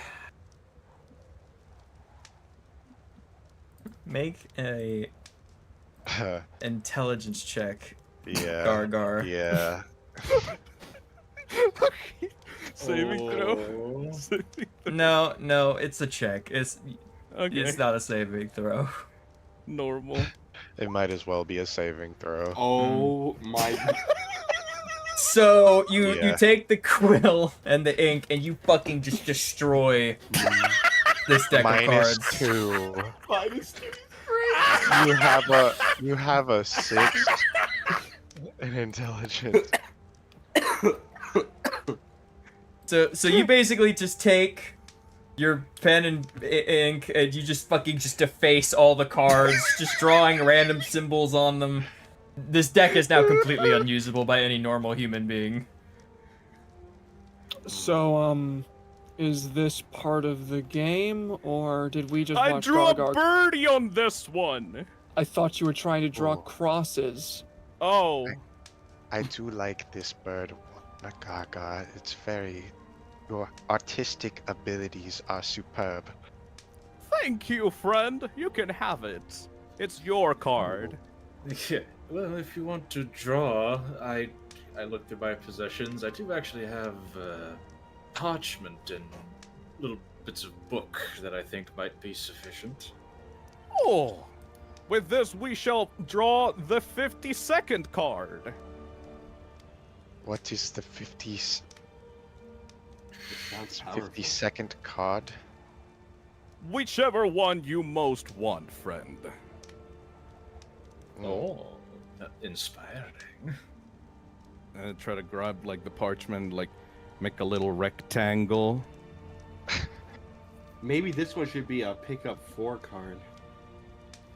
Ooh. Oh, so you guys are just sitting here, just like, wow, we're really just gonna sit here for 12 hours until the sun comes back up and do fucking nothing. Sure. Well, I was intending for us to talk a little bit about ourselves. Does this is anyone- character development. Does anyone want to play 21 questions? Oh, I think I could actually play that game. Or perhaps an I Spy. Okay, I I'll can't start. play that one. I spy with my little eye something rocky. Is it perhaps the rock we are sitting under? That's the one. Wow, Ursus, you're really good at this game. I'm just imagining Gargar picking up a piece of charcoal and using it as a crayon on the parchment. It's one of the ignited charcoals too. It's like, fucking, like melting his fucking fur, his fucking paw. Gaga, that Just like is- it's like a high school hangout with the boys. Like before doing the group project, we just start playing random like video games and like tabletop games. Hey, who do you have a crush on? Godor. Don't tell him I said that. Well, this has become quite the bonding experience, I must say. I'm getting to know all of you quite well. And I think that's enough knowledge about you for the rest of my life. and my death. And my Um, second I'd like life. to imagine that Volka's just watching all this go down from afar, and she's just looking at everyone like this, just squinting. I think that at some point while trying to draw the 50-second card, Gargar just fell asleep on the parchment and just drooling on it. Well, so much for card games. He just completely defaced a deck of cards and then fell asleep while scribbling with charcoal. He's quite something, wouldn't you say? I suppose that is a way that one could put it. Such an innocent soul. You don't see many of those these days. Oh,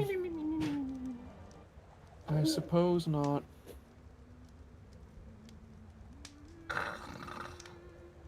The snoring is getting on my nerves, though. Yep, I suppose we have to put him down for his own good. I'll be the one to do it. You're holding a pillow over him? No, you can't have bison men him. Oz, somebody use hold person. Oz, it's time for the double moonbeam.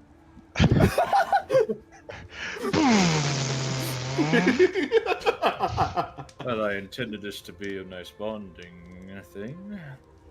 Does anyone have anything they'd like to share, perhaps, now that our good friend is asleep? Well, I would if I could, but those memories that we were talking about at the tavern haven't seemed to be coming back to me yet. Everything's still just a blur currently.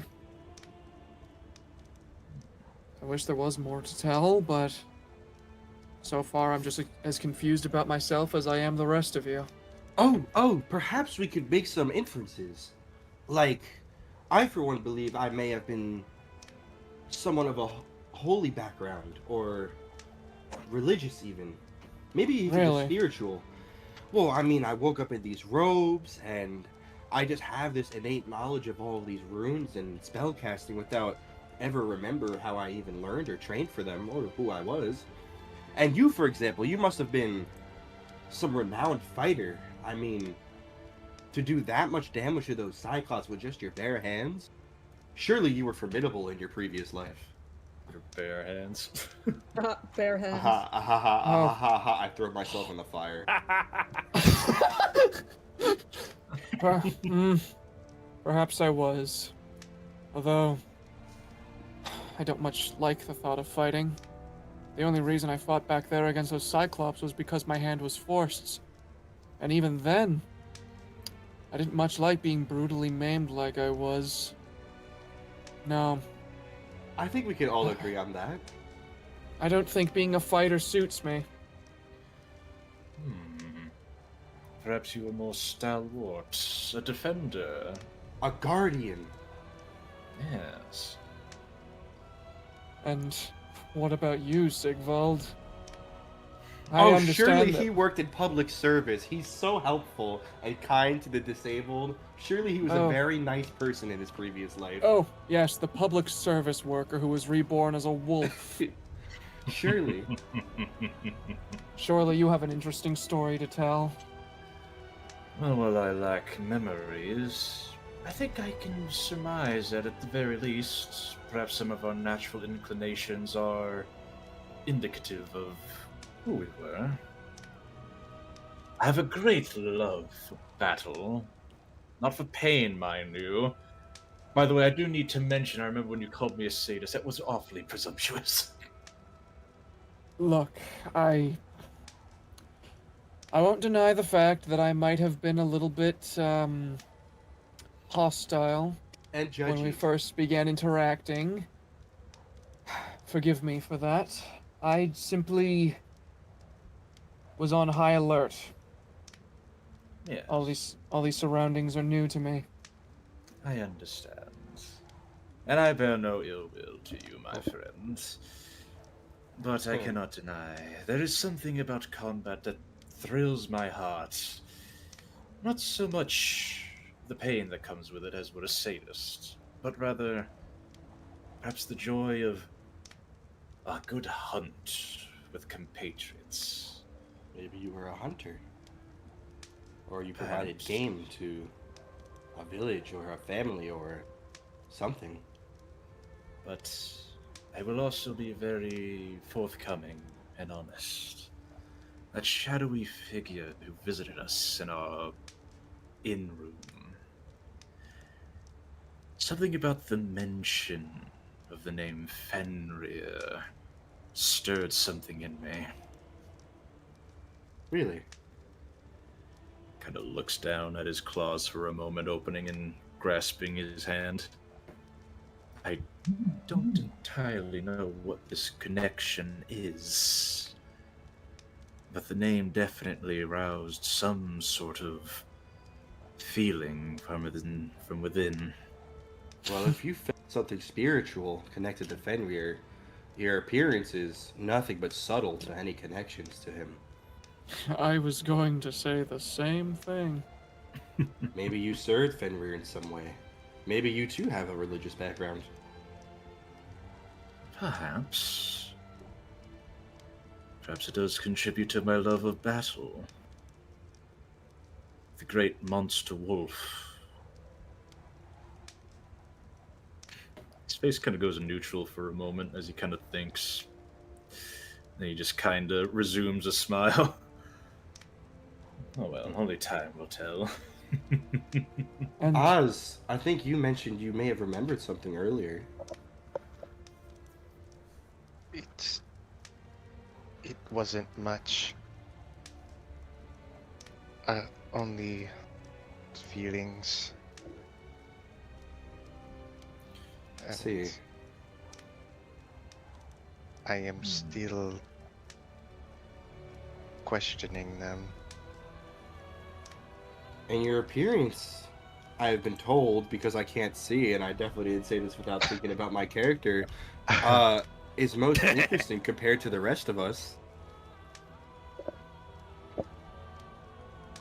I haven't given it much thought.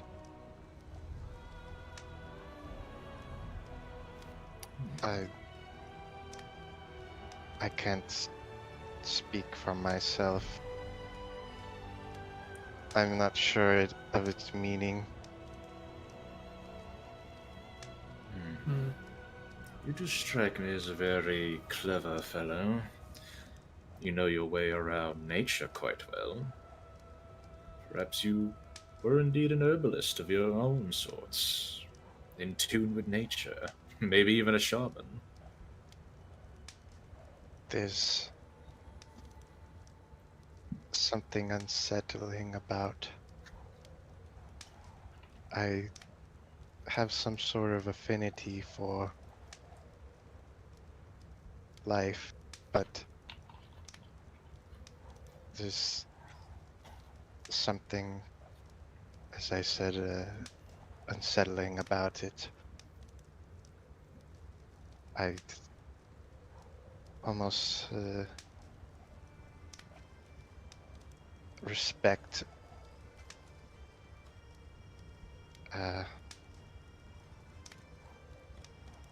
though ever since we got out of those coffins, the only thing I could pay much attention to is I have some sort of pit in my stomach.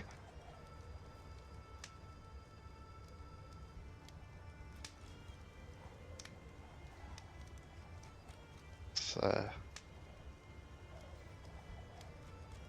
I don't know how to describe it.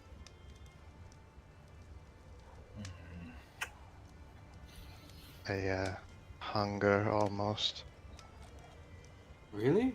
I haven't felt any urge to eat or drink since we got here. I don't feel hot Neither or have I. cold. Though I would never say no to a nice cup of tea. I was very disappointed by the one at the lodge we stayed at. Just don't tell them. I don't want to be rude. I tried to sate it in the night, but it did not go away.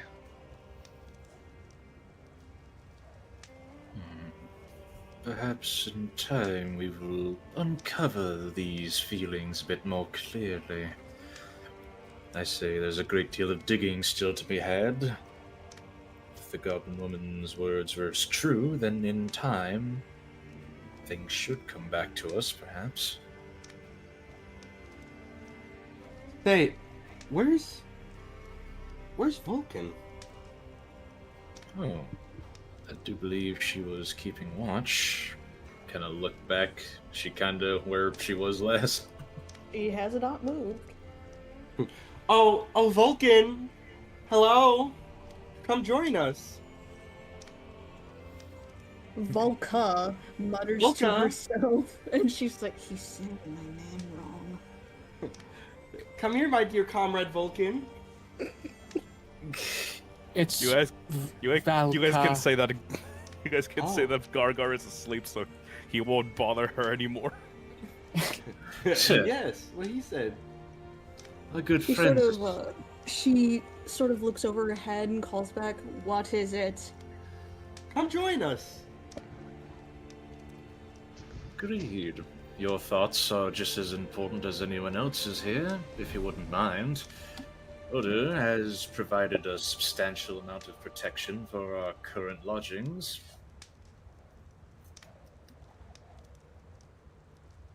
She'll stand there for a moment, kind of like grumbling to herself as she thinks about it. Takes one last look in front of her before begrudgingly just turning to go over there and sit by the fire. Oh, I could sense her drawing near. She must have really been convinced and happy to join us. No charisma Yes. check or anything. Just vibes. Yeah.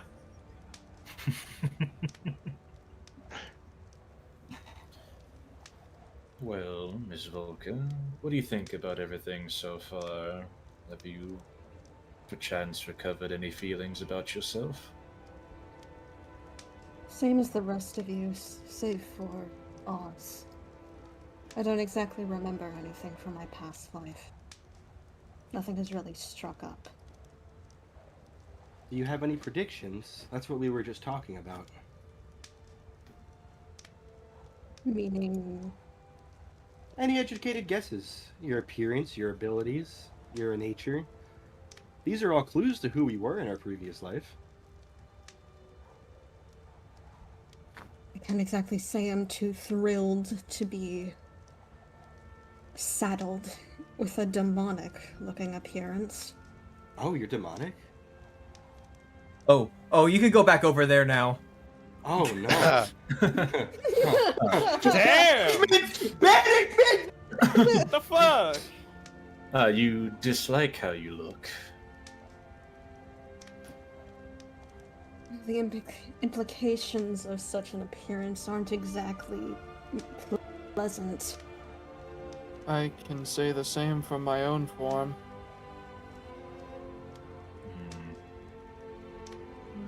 To an extent, my own. I can't lie that I'm not the most pleasant-looking fellow to look Oh, at. please, I saw the way you were laughing to yourself when you saw your reflection.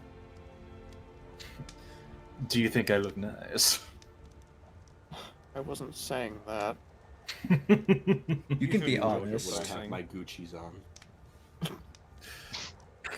He playfully grins. I am not eager to discover the meaning of my form either.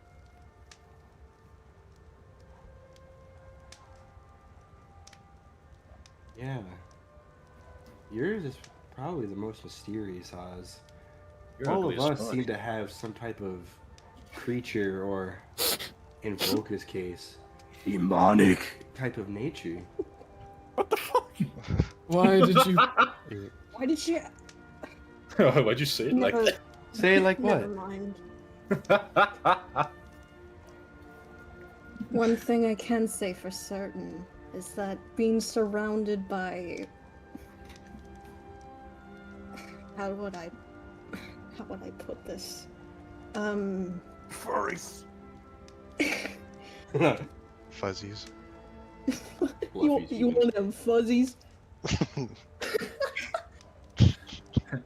Being surrounded by such animalistic folk is rather calming to me. She likes the furries. Perhaps in your old life you found comfort amongst animals more than people. That, and I don't exactly feel perturbed by these woods.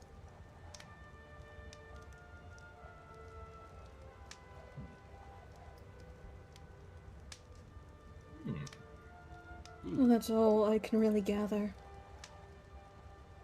Maybe you have some ties to nature.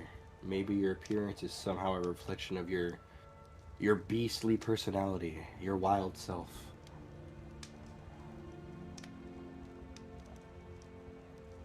I don't exactly feel beastly. Or maybe Compared you're to... just a demon. Compared to... And I gesture towards, like, Ursus and fucking Sigvold. Shit, we both turn at him, snap first, what do you mean?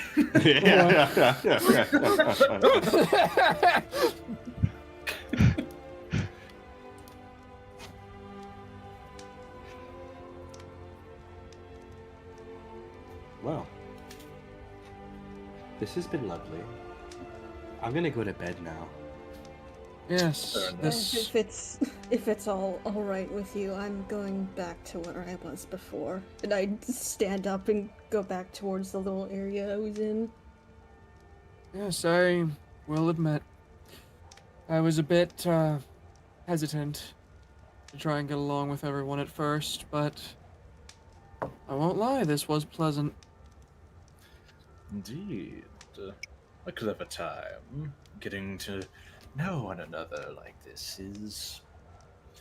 Well, it brings back a sense of normalcy. Yes. And I suppose it put a little bit of our, tensions at ease.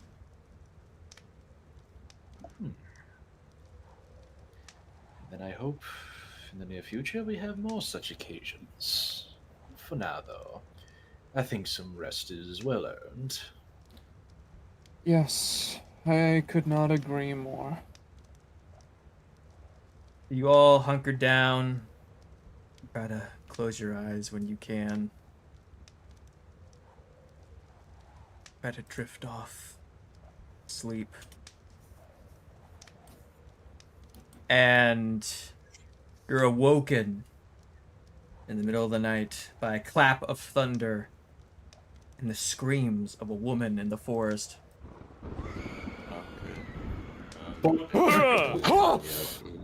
Yeah, my beauty sleep. What was that? I don't know what Lady you're in talking about. danger! I didn't hear anything. You guys are crazy. We should just go back to sleep. I grab Oder. We gotta go. Ah! A friend in danger! I don't know if you played Subspace Emissary, but you grab me like King DDD grabs Kirby.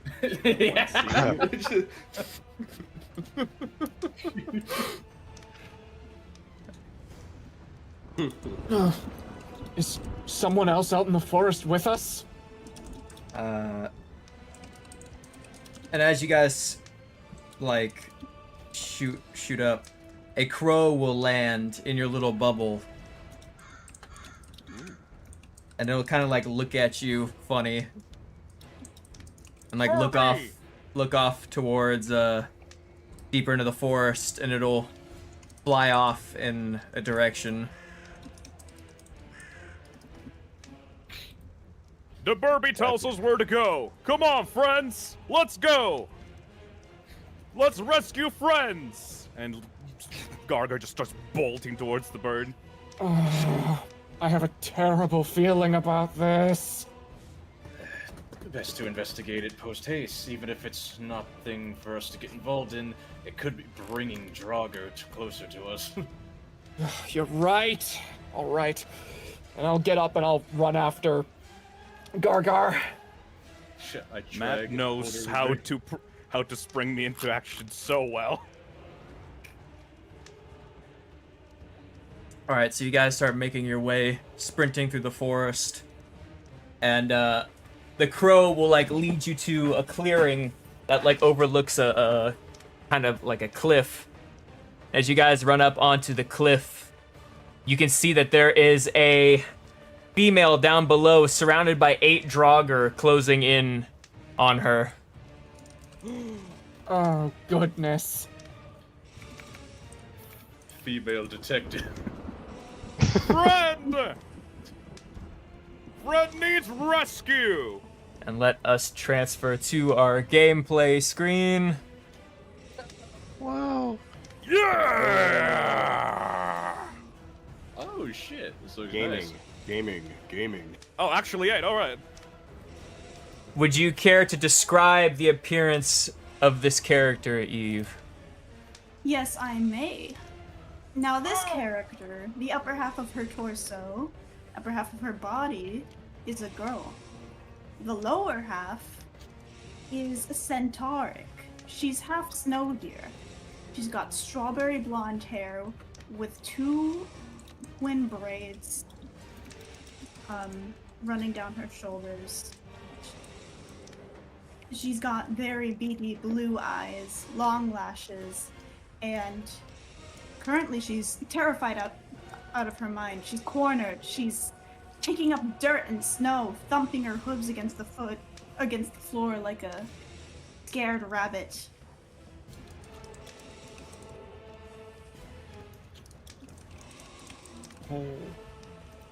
Horse Oh, friend! no, bro. Gargar will save you! Do not worry!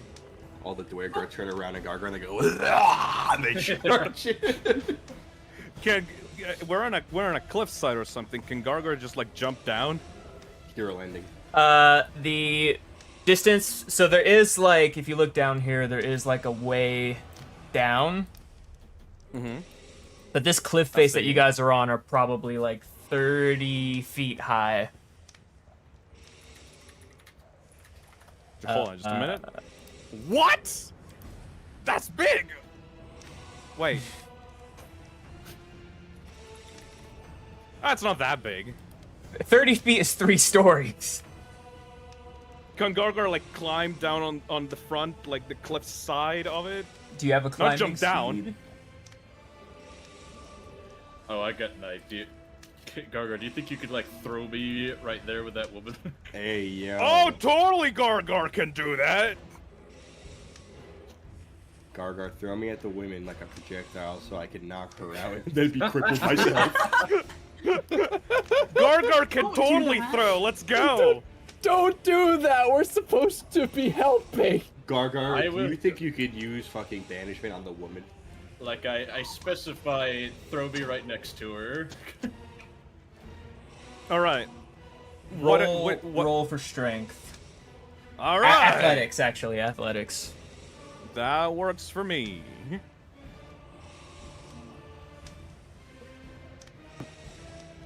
Fuck. Well, So you pick him up, and you go to throw him, and he slips out of your hands, and you are going to land flat on your face at the heels of these two Draugr. Gargar did it!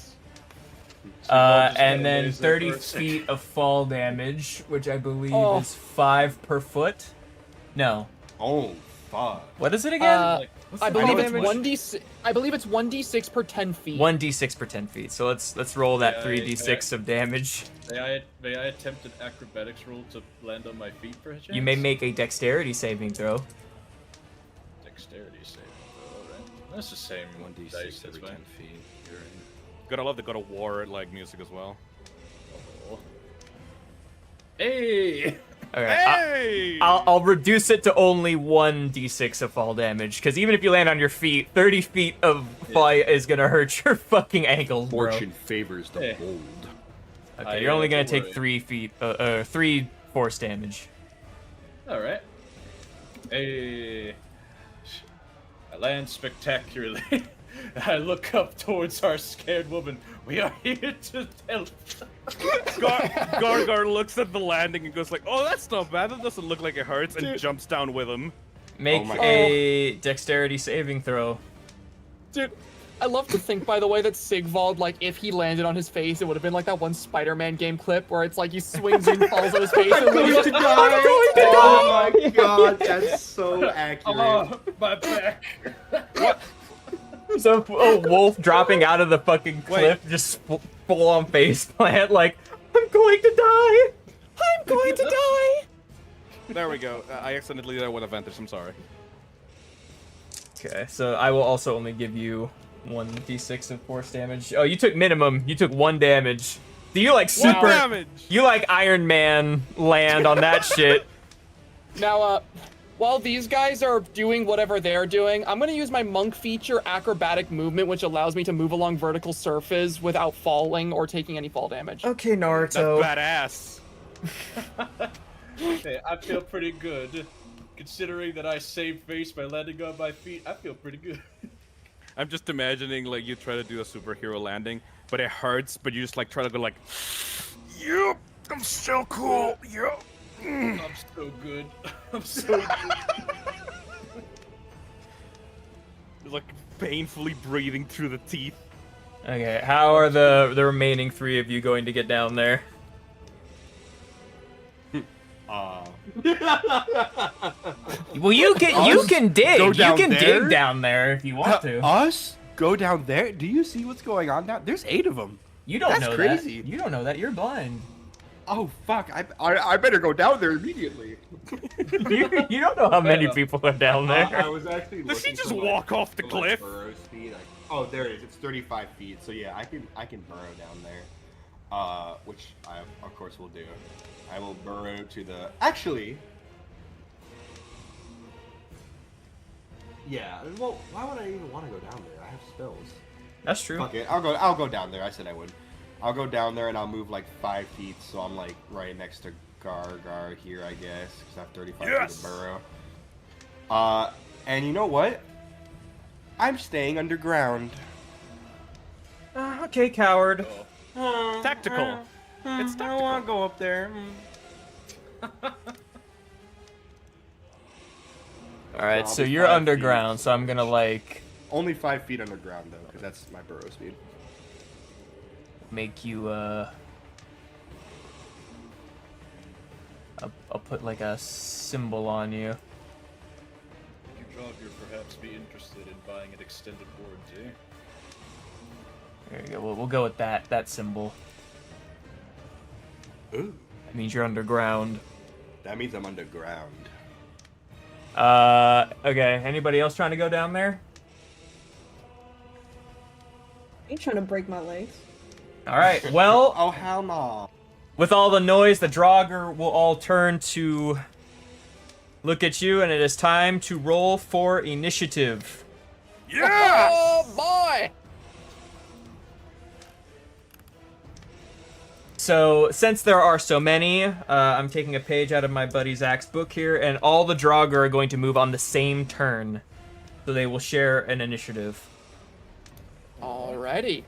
Hoo-hoo! Damn! 13. Okay, so I believe Zach is going to be going first.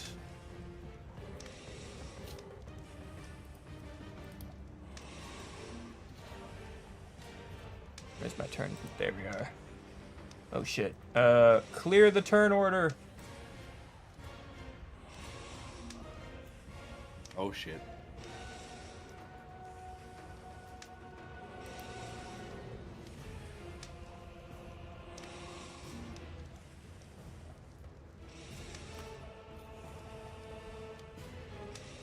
And then we've got the Draugr after that. And then we've got Sigvald.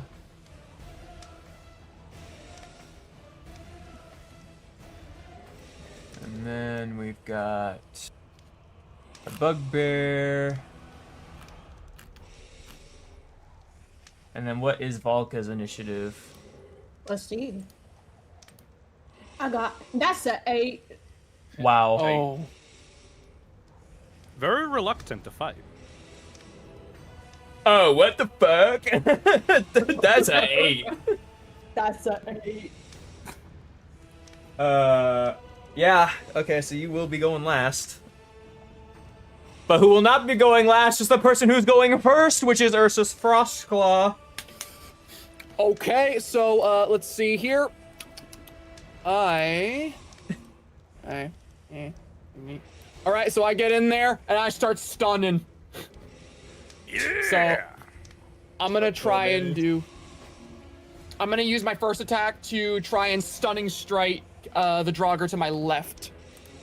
Okay, roll to hit. All right. No, not with advantage. There we go. Ooh. That does wow. not hit. All right, so I'm going to use my second unarmed strike to stunning strike. Go for it, King. That'll hit. Better. That'll do. All right, and stunning strike. Let's see, what's my DC again for this? 15? 13. So he has to make a he has to make a con save. He succeeds. All right, I do 3 damage. Huge. That works!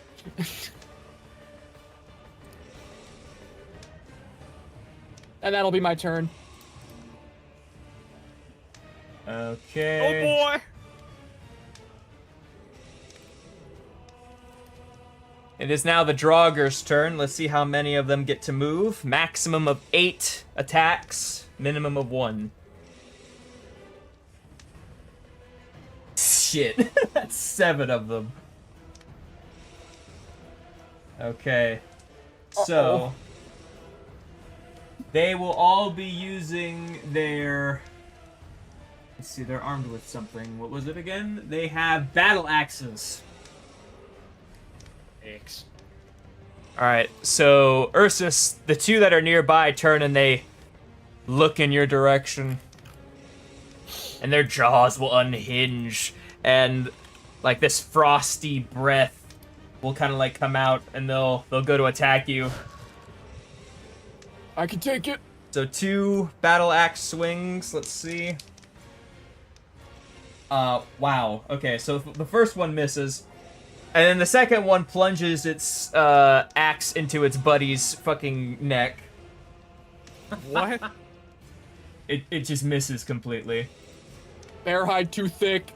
Damn! So that's gonna be a D8 plus 3 of damage to his buddy here. It just swung against like its own team. All right. Which is going to be 9 damage. And now its axe is stuck in its friend's like clavicle, and it like can't get it out. Dude, what the fuck?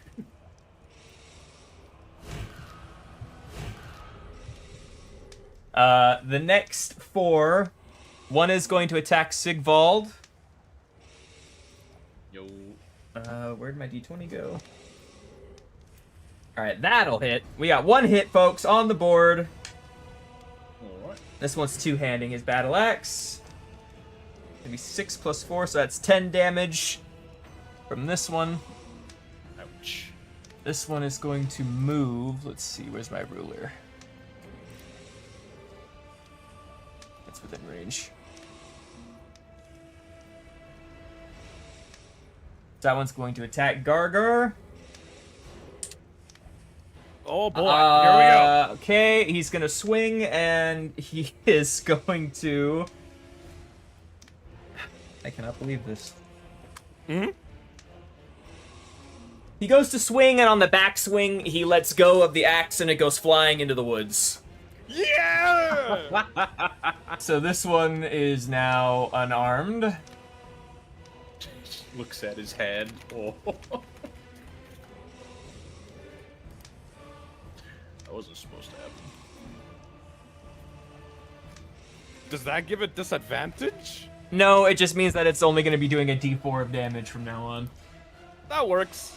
And then the last 2, this one is going to try to attack our maiden in distress here. Alright, we got a hit. 1 hit! No! 8 damage to the maiden with a battle axe. Damn. No! Don't worry, I'm on my way. Oh my god! And then the last one is going to move in and also try to make an attack on the maiden. If I get another nat 1, I'm going to scream. Oh, I dropped it.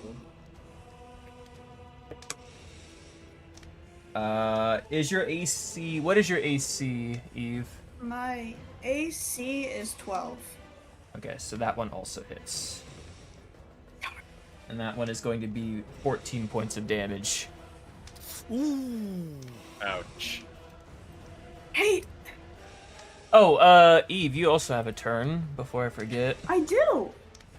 We'll toss you in before the next round starts. We'll put you after Hother. Right. Speaking of which, it is now Sigvald's turn. Fresh in the blood of your enemies, as they seem to be more content on slicing each other up. How does Sigvald handle his turn? Alright, so I'm gonna slip over here. That guy can get an attack of opportunity if he wants, at disadvantage. Oh, goody. Let's see. Oh, no. Well, that's a nat 1 on the floor, so I'm just gonna go with that. And he is going to swing on his buddy, and that is going to be 15 damage onto this guy here. And slipping to our mysterious maiden in distress, I will offer my hand to her. Hold on. I need you to grab a hold of me. She'll just stumble backwards. What? No! Who are you? A chance of getting out of this unfortunate situation. And then she'll just groan and grab his hand. Alright, then I'm going to cast Dimension Door onto the cliffside with her. Ooh, okay. Okay. Very good. Fucking Goku instant transmission shit here. Fucking, I kind of golden tiger claws my way into the air with this spell and teleport up here. He actually pulled it off.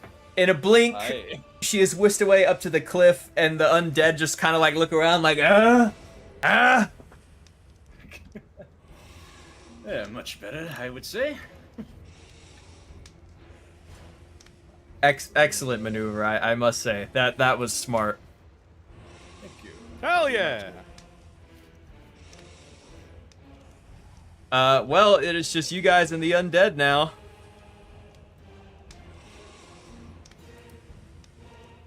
And it is Gargar's turn. Yes! Alright, well, Gargar is just gonna look for the closest thing available to him. That's not a friend. And he is going to reckless attack, brutal strike with a forceful blow. The next Draugr close to him. Okay, roll to hit with advantage. With the mole weapon with advantage. No, wait. No, because like brutal strike forgoes the Oh, advantage, right. and I do remember. a 1d10. Yes. So let's see if I hit. Oh! I thought you said you grabbed the mole for a second. I'm going to pick up the mole. No, the mole, the melee weapon. The big hammer. Yes, that definitely hits. Alright, so I'm going to do, I think, a normal attack damage. Yeah, so you roll the damage, and then you'll roll a separate d10. Alright. R/R, 1d10. That should be... Goddamn. That should be... Numbers 21. So 21. you overhand with your hammer, bring it down, and smash this fucking thing's head like a melon.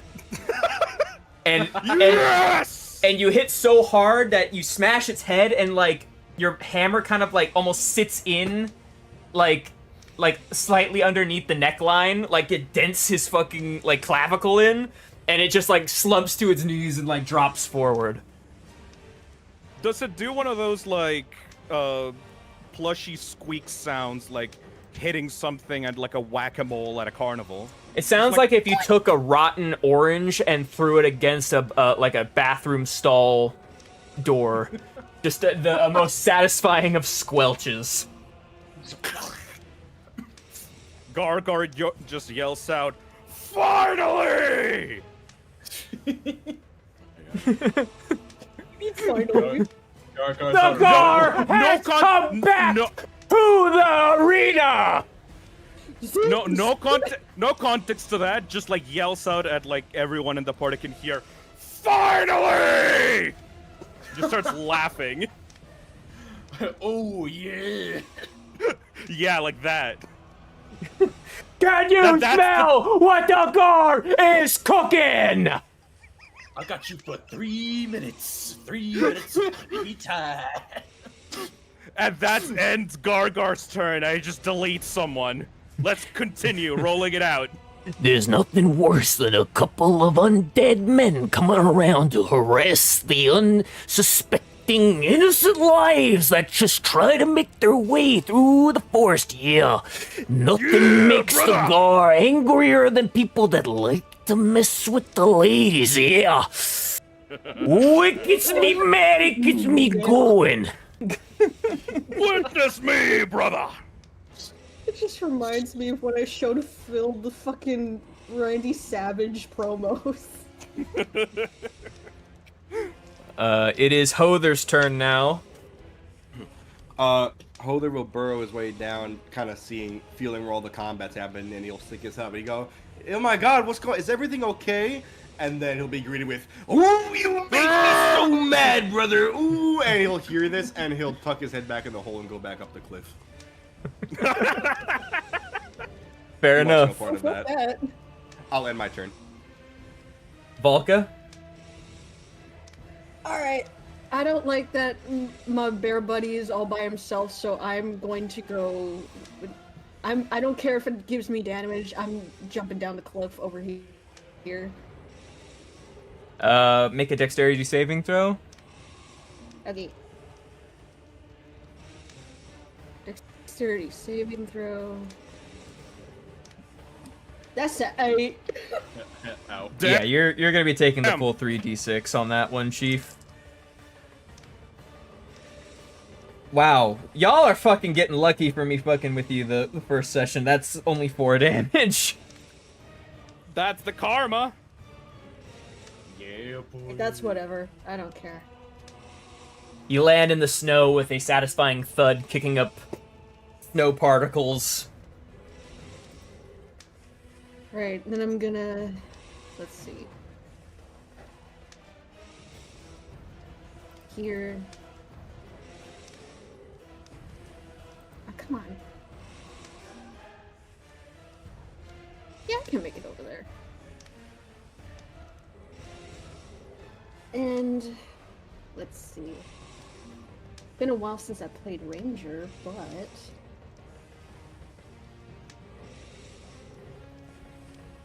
As a bonus action, I'm going to cast Hunter's Mark on this guy right here. Okay, and that means the next attack has advantage, I believe. I deal an extra 1d6 damage to the target whenever I hit it with a weapon attack, and I have advantage on any wisdom or any perception or survival checks I make to find it. And if the target drops to 0 hit points before the spell ends, I can use a bonus action to mark a different little guy. And with that, I'm going to use my hand axe to chop this motherfucker up. Roll to hit, please. Fuck yeah. 1, Nice. 2, Yo. Both hit.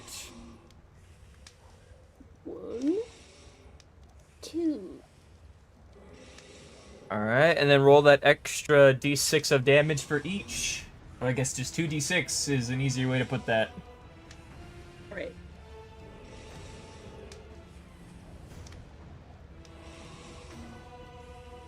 That's a 8. So you take your hand axe, you chop him in the neck on one side, you yank that shit out like a ripcord, dragging entrails with it, and you go down on the other side of the neck, rip, and then with your other free hand, you punch the dude's head clean off. Holy shit. Setting him free like a Beyblade. Holy shit. And that one is dead.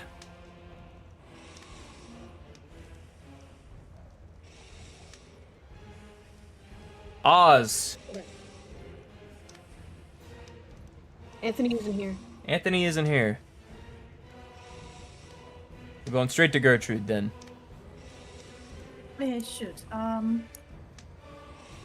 many feet? It's a 30 feet fall, right? Yeah, straight down. Alright.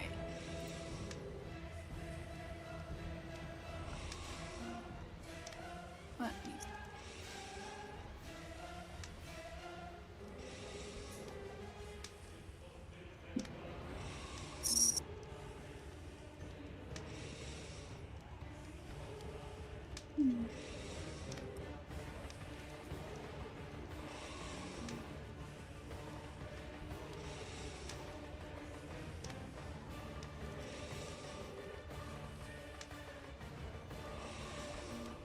Does anyone need healing?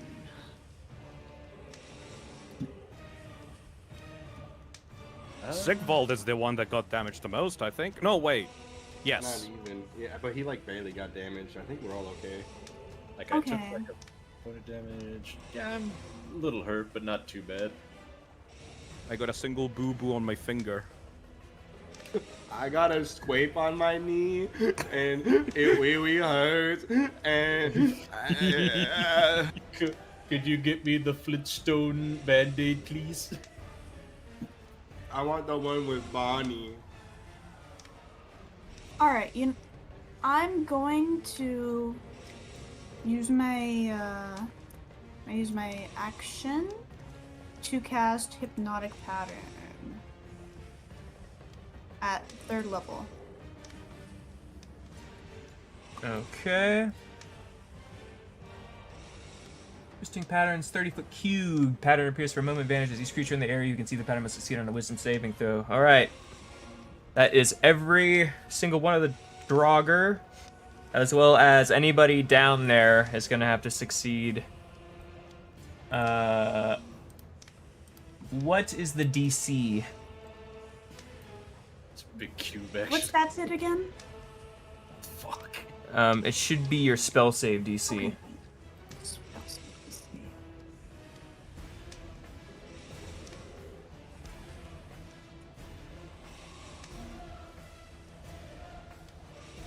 My spell save DC is...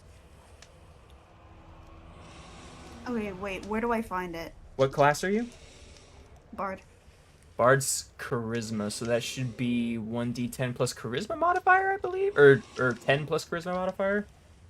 10 plus charisma modifier. My charisma modifier is +4, so it's DC 14. Yes. I'm honestly shocked I could remember that.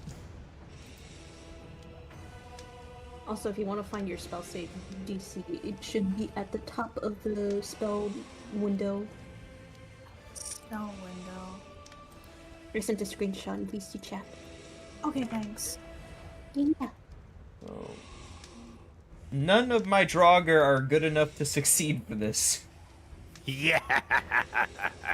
So all of them are charmed.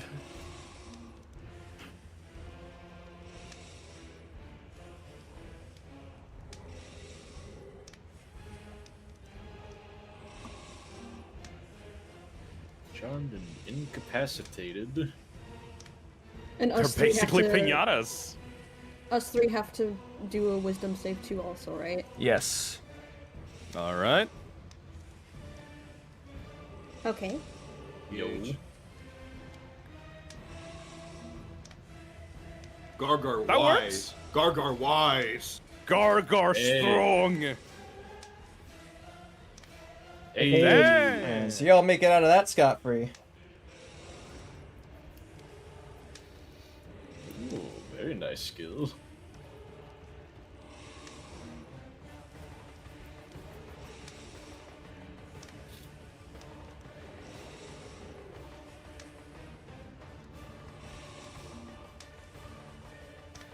And yeah, that's my turn.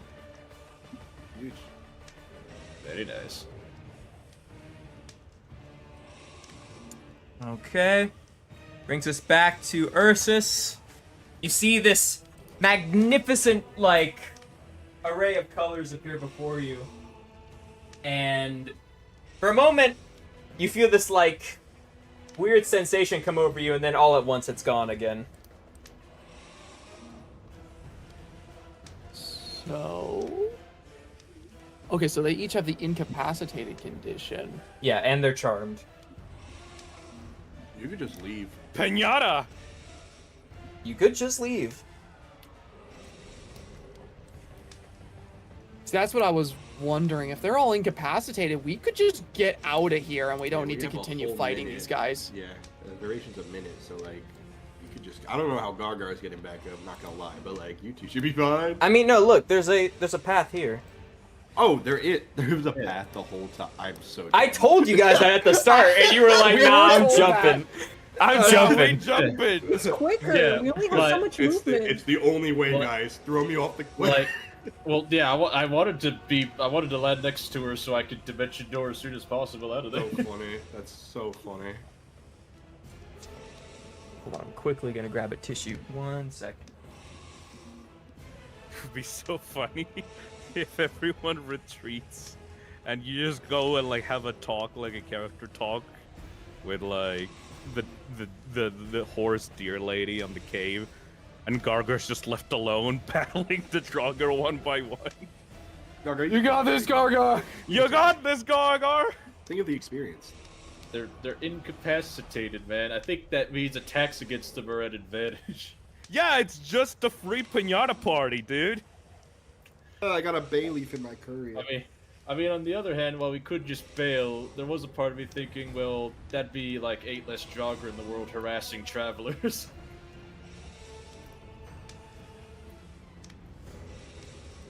That's just true, and as imagining, long like, as the- you one-shot them, they just die, because they're incapacitated for a minute. Hey, I got Eldritch Blast, man. Like, I'm just imagining that scene from like Shrek 4, like Sigvald and like Gargar just going through the field, just like decapitating the Draugr one by one. Like, yippee! Wouldn't it be nice? Rufus, tell me why I thought you were a rogue. I totally forgot you were a warlock. Yeah, but Top of the world, baby. Top of creation, and just like just like flipping through the air, holding hands and doing like a little spinneroo while like mashing everything around them like a Beyblade. Fuck. It's so beautiful. The beauty of battle. There is a gorge. Yeah, that is another fact. I think Sigvald is always. We gotta have that combat high. Can't leave just yet. Not while there's still people to fight. Can we just like convince Matt, like when he comes back, to just like leave us in there, like story-wise, just leave us in there while everybody else goes, and we just like canonically have the best time ever. Like a night with the boys out, except it's just instead of shopping, it's like kill Draugr. If there were any three to stay, it would probably Okay, be Sigvald, I'm back. Sorry about Gargar, that. and Volka. And Ursa, because I guess he's roped into it already. Mm-hmm. Yeah. All right, you guys Sigvald's are. like, you're safe? Alright, good. Let So me get my kill. I at least want to play it safe and leave. So I'm gonna tell that to the like others. I'm just. Well, they're incapacitated. Let's just get out of here. No point in fighting anymore. And I'm going to use my action just to dash out of there. Okay, I mean, you guys are all fast enough to make it out before the minute expires. Gargar's like, no, Gargar smash. Gargar smash. Let's see here. Whoa. So you guys fucking hightail out of there. You guys are gone. Gargar follow friend. What an exciting battle. We'll get to kill. Indeed. Kill again. Let's do it again. Let's do it again. Let's go to work. And you guys will eventually make it back to the camp. Take it back now, y'all.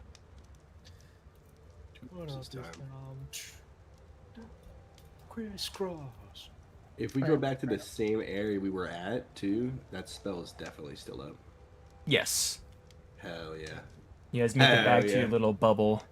And as you do, the crow is there at the fire, and it notices you return, and it'll fly off into the night. Thank you, Burby. That's not suspicious that the bird found the illusionary fucking camp that we have and was right next to the fire. That's not suspicious. Burp is friend. Burby. Yes, mysterious sorts. Ah, looks like we have ourselves a new friend in the mix. Hooray! And she'll recoil slightly. Friend? I don't even know you guys. Oh, is that too presumptuous of me? My apologies. It's a verbal tick of mine. Oh, excuse me, enemy. Crossword. Fresh meat. We can let the Draugr have all that meat for themselves. You know, I think venison's back on the menu, boys. Greetings, friend. My name is Gargar. And then extends a hand out, and it's that bloody hand that held the hammer that killed the Draugr. She'll just scream and jump back. Get away from me! Ah! Easy, easy. I put a hand on Gargar's shoulder. Gargar lifts the hammer. Easy. Yeah. She's been through an awful lot. Give her some space. Understandable. And then just like scoots back. Yes. I suppose before we go trying to shake hands, proper introductions from everyone are in order. I suppose I'll start. I am Ursus Frostclaw. Ursus. I do not understand why you helped me. You had no. Do you guys want something from me? The Money? verb guided us. To be Nothing precise, good ever happens in these forests. And suddenly this band of brutes waltzes in and saves me from becoming another meal. Where were you Sorry. before? Would you rather us leave you for dead? How do I know you're not planning on doing something worse to me? Oh, please, if we really wanted to do that, we would have done so by now. The demon speaks! And she just, and then she just covers her Oh mouth- no, covers her face. racism! Oh my I knew you were a demon. I understand you've been through a terrible ordeal. Yes, it is rather sudden, and it is rather extraordinary circumstances, that I understand. But the Miss Volka does speak rather true. We wouldn't be wasting time with pleasantries if we really did have ill intent. I assure you, we are mere travelers ourselves. Travelers. That's what they all say. And then I get mugged, or someone tries to crush me, or How long have you been out here? I don't even know. This place feels like the seconds go on for years. And I died again, and probably more times than I can remember, but I just want to rest. Well, Why am I still here? You can rest here. And I mean, if you died in these forests multiple times, it was lucky that the Dwergar didn't get you, or, well, we wouldn't be talking to you right now. You died to them, and that's it, from what we understand. Game over. Feel free to rest with us. We have a fire going. But if you're not comfortable, I mean, you can take your chances out in the woods. Oh no. Yeah. Fine, I'll stay here. But I'm keeping my eye on you, Wolf. What did I do? Everybody hates Chris. I should make that a sound. Everybody hates Chris. When she says that, the Sigvald Ursus lets out like a little chuckle to himself and he stifles. See, everybody hates you, dude. I don't know why you think people like you. Everybody hates you. Everyone. I just pat Sigvald on the shoulder. Thank you, Oz. I appreciate your kindness. The laugh does not help. Don't you worry, horse lady. Whenever we meet anyone, they always dislike us. But then we become friends. Especially with me, Gargar. You know, I hate that that's not far off from what's actually been happening. True. I promise you, horse lady, if anything comes to pass, you can kill me first. What? No! Are you crazy? Yes, What? you can kill him first. And last. I've also died multiple more times that I can count. Which is 2. Yes! Would you like some lessons with your counting? What the heck comes after 1?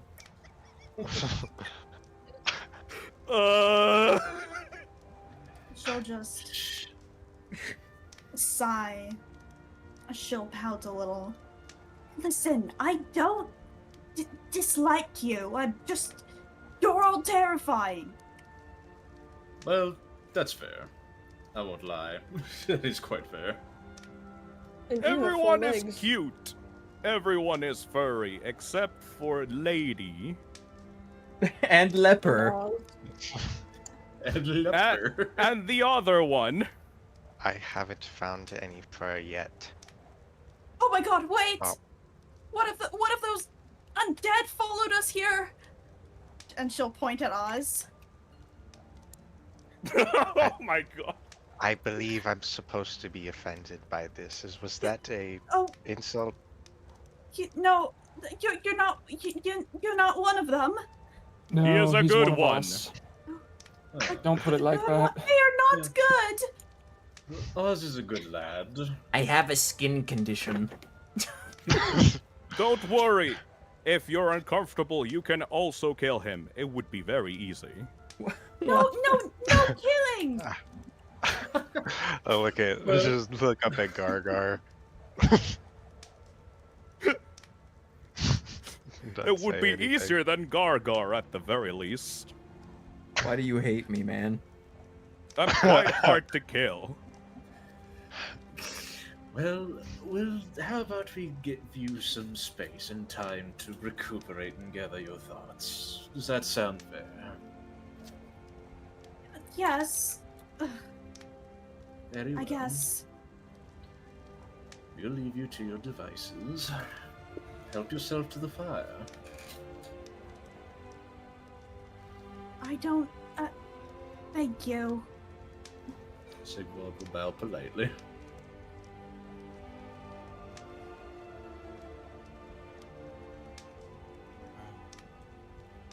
Hodor will lean to Ursus and go, see? Definitely public service. People are gonna regret being mean to me. Sure. I hope you realize this.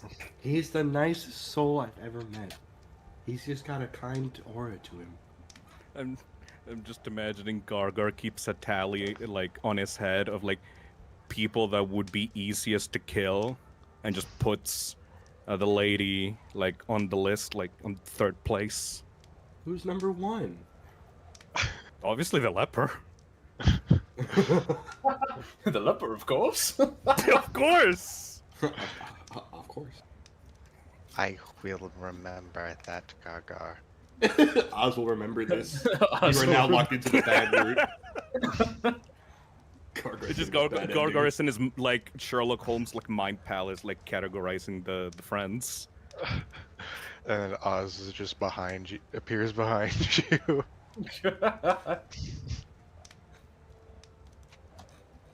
You are going to keep insulting me in front of my face.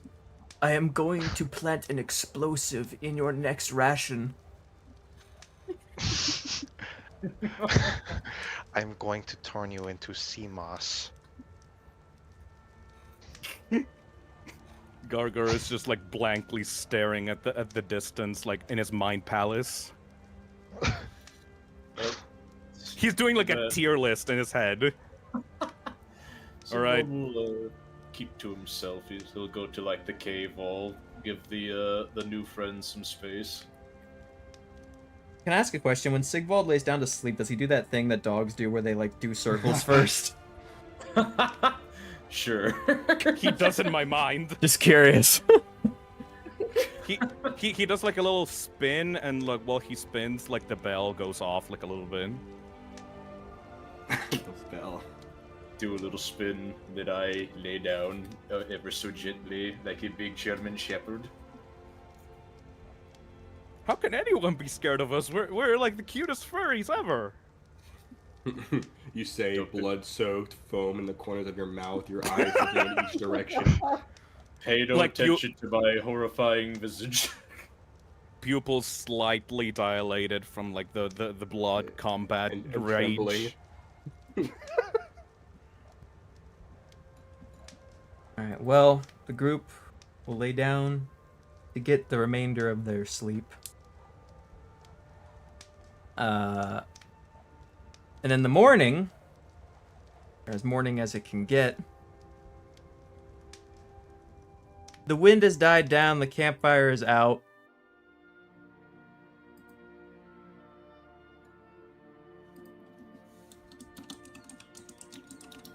You hear the birds.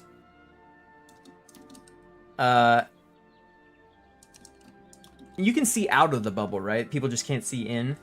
I believe so, yes. Mhm. And you'll notice the forest has changed. And it would seem as though something is watching your progress, as you now see at the edge of the forest what seems to be a shack of some sort at the edge of the forest.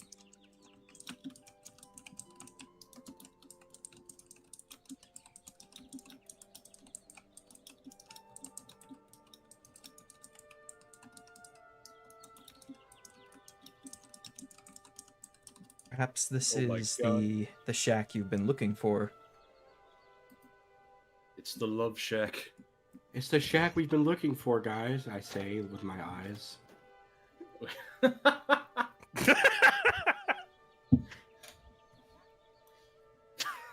Okay.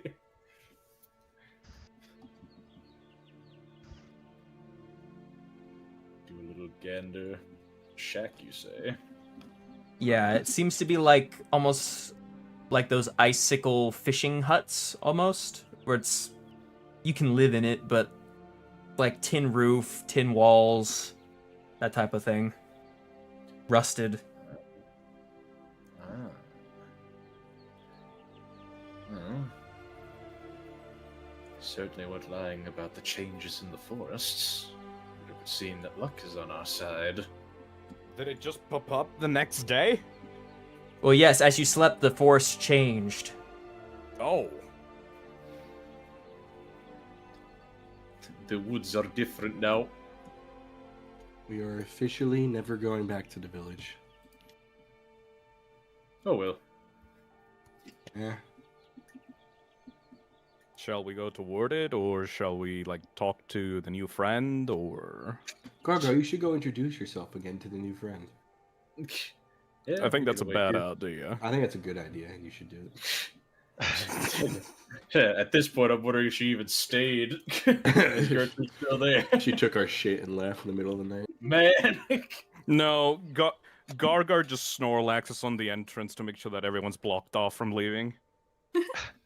So, Gertrude, you wake up with the first full night's sleep that you've had in God knows how long, ever since you've gotten here.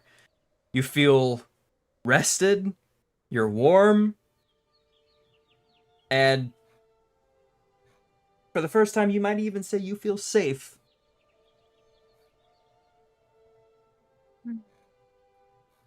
But that's an unnatural. Something's afoot. Good morning.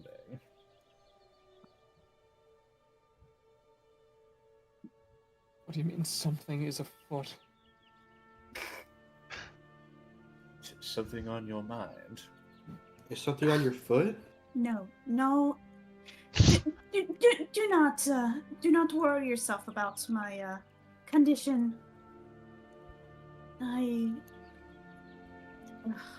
How do I address you guys? By names? Yes. Oh, yeah. Ursus is the only one who introduced himself. Right, Tavern. Sigvald at your service. My name is Oz.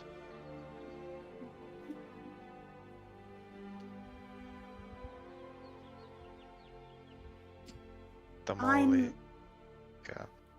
I'm Gertrude. Gertrude. That's my name. Gertrude. I'm Gargar! That is Gargar. Hello! I'd say, like, at the Yes, that exit is- of the cave, just trying to, like, stretch in the morning. Like, getting my morning stretches. Doing like the Goku pre-fight workout. Yeah, like... Stretch the legs out. I am Hother. Pleased to make your acquaintance. Yeah. Yes.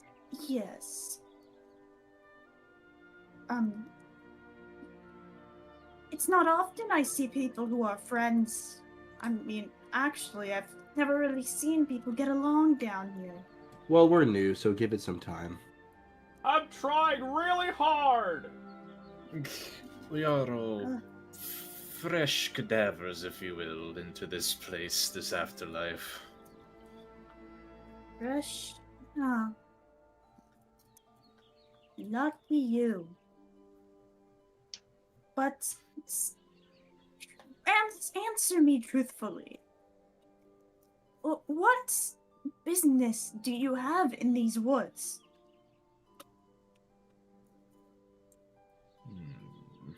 We're going to kill a giant! That was not the mission. That was not the mission at all. No. What? No, like I said, we're not making a trophy out of the giant. Gargar says with a suspiciously giant-sized fucking shape in his belly. I thought we had to defeat them! Oh no!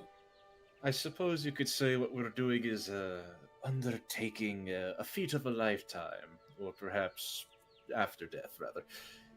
We're searching for the last of the frost giants in hopes that by contacting them we will find a way to slay the great beast Fenrir. Fenrir? Pray tell, who is that? A great monster wolf. A great beast.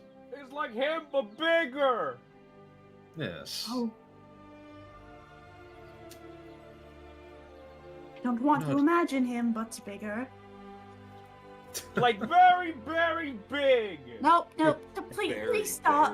Very big. Okay! It is Smaller! part of a much larger quest in mind. By slaying Fenrir, it has been told to us that we might be able to move on from this purgatory. The bird promises to feast! Well, I've been thinking about that more, and it's like, even if we slay Fenrir, how will that just immediately remove us from our current situation, especially with Hela running the show right now? The shadowy figure really didn't elaborate, and believe me, I'm not the only one suspicious of that. He's the bird, right? That's what was Maybe? implied? I have my running theories. Because if he's the bird, he was there when the Cyclops slayed us. He found my invisible camp. Like, He's certainly a lot more aware of things than he's letting on. He hasn't explained himself for some reason, I'm sure, that will become evident over time. I also thought Odin's whole thing was crows and ravens. The burb also helped us find you, Gert. Oh yeah. It's That is true. Gertrude. Yeah, the burb's friend. It is true. Our encounters with this crow have led us to our first steps in this afterlife, and it led us to you. But it also led us to the Cyclops. So it's more of a guide than a friend, I'd say. I see. If there really is an existence beyond this hellhole, I may very well feel inclined to join you. More like hella hole. What? Gargar explodes. That was a good attempt at humor, Gaga. I commend you. Thank you. He's a good lad. Well, I was going to ask if you were going to continue traveling alone, or if you felt inclined for us. What is there out for me? I have nothing to lose. I'll come with you, and hopefully this other existence you speak of is real. Indeed. If nothing else, there is much more safety in numbers. Whenever we spend some time staying still, the burb usually appears. So you may see it soon enough.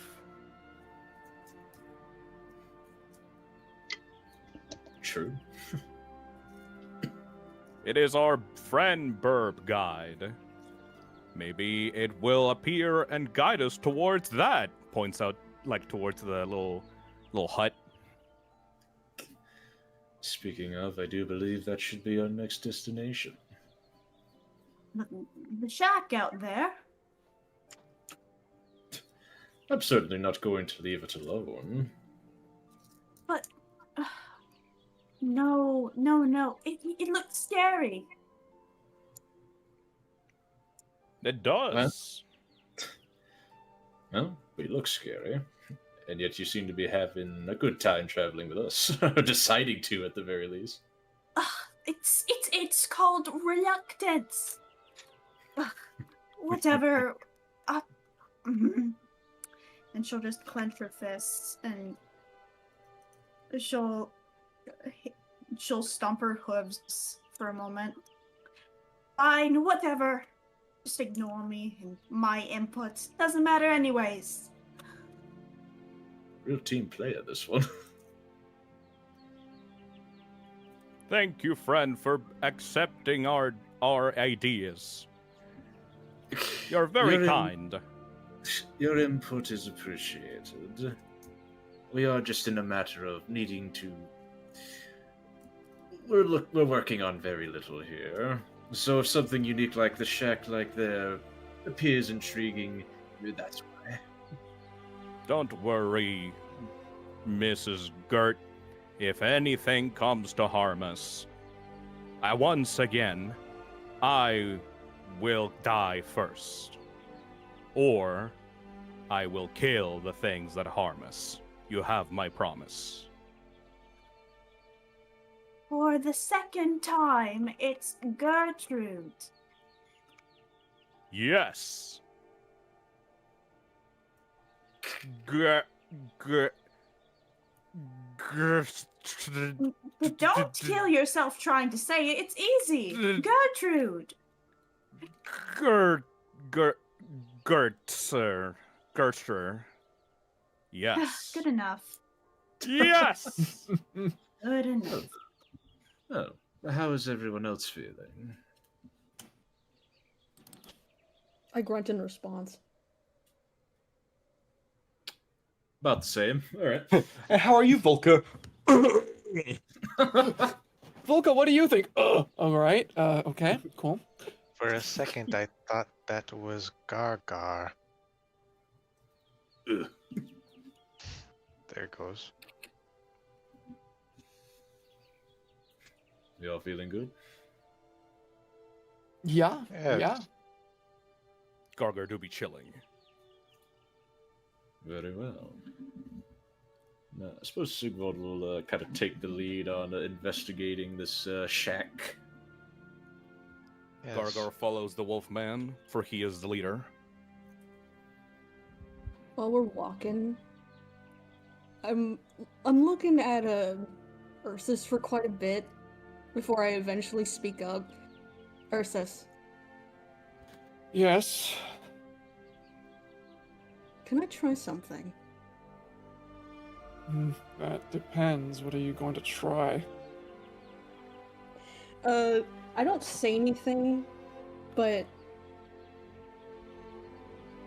I move my hand towards his neck and just bury my hand in his fur. Do I feel any warmth? No. Darn. And without saying anything, I retract my hand and just go, So, care to explain to me what that was all about? You need a brush. Doggy. Doggy. Don't worry yourself about it. And I keep walking. What? You're the worst. hell You're the was- worst for that. I'm just kind of like standing there dumbfounded for a moment, like, what the fuck was that? And I just kind of shake my head and continue following. Take that Gar- from one normal person in the group to 0. Gargar gives a thumbs up. You got a nice neck. And you make your way up to this what do you call it? This little shack. It's an outdoor. And in the inside, there's like a sleeping rag. There's a drying rack for leather on the outside. There's a fire pit that's been snuffed out. So somebody is living here. So this is the house of the giant that presumably would slay cyclopses with their bare hands. I think it's a little bit small for a giant. True. Can Gargar, like, determine for how long the fire has been put out? Make a survival check. Hell yes. I can help you with that. Oh. You don't need it. Gargar good survival. It was snuffed out maybe 20 or 30 minutes ago. Oh! A possible friend this near. Well, very near. Well, if you say it like that. I'll kind of look to the floor. Are there perchance any tracks leading out of here? You can see boot prints all over the place. They're big boot prints. Big boot prints. Any that kind of extend out into the woods, away from usual movements? They kind of disappear once you get to the tree line, because obviously since the forest moves. But in this clearing, it shows that the person will leave and come back from the forests. Ooh. You also notice that there are like deep symmetrical lines in the snow that kind of like go to and from the shack as well. A sleigh.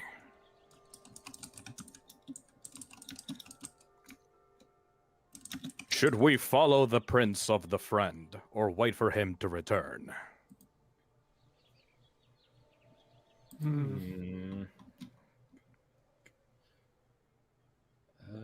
Let's see.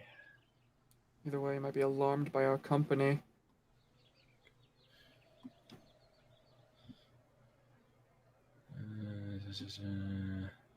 The friendliest person of the group must greet him first, then. I suggest Volka. That is a horrible idea. Yeah, that is a horrible idea. Yes, I must agree. No offense. I kinda took a random guess here, because I'm not quite sure.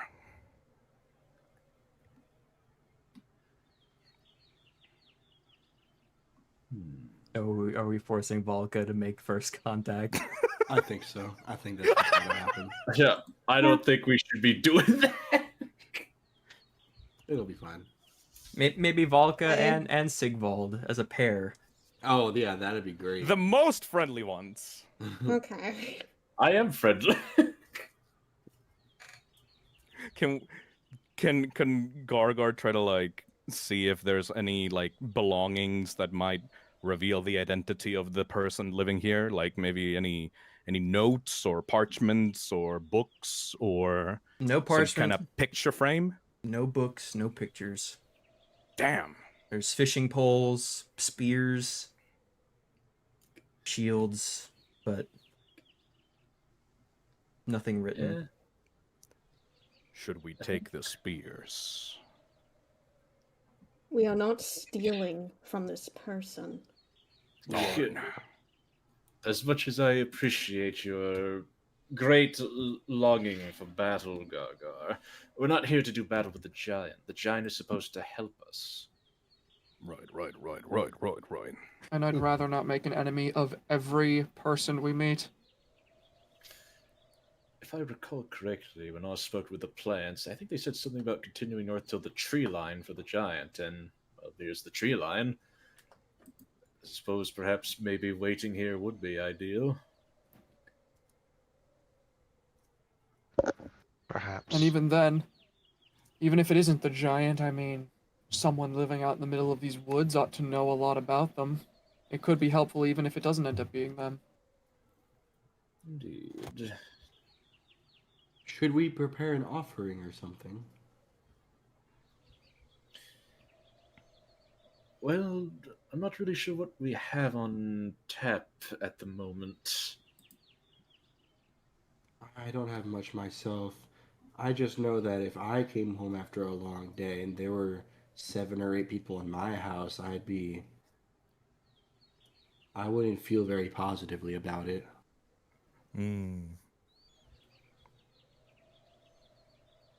Maybe we should go outside and wait patiently outside. Yeah, I think hanging outside is a far better, bit of a better presentation than waiting inside their house. He opens the door and all 8 of us go, "Hi there!" Just 8 people in this house. 7, sorry, I can't count. Gargar will go outside and politely wait by like the entrance. Maybe try to make like some figures on the snow. So as you guys are waiting, you hear out in the forest. Oh, That's a giant. friend. Ready's the battle axe. You know what I Small, like I mean. You can Gargar see will greet first. a tree in the distance fell.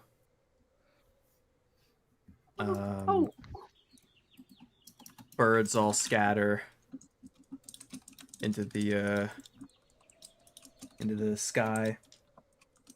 You can hear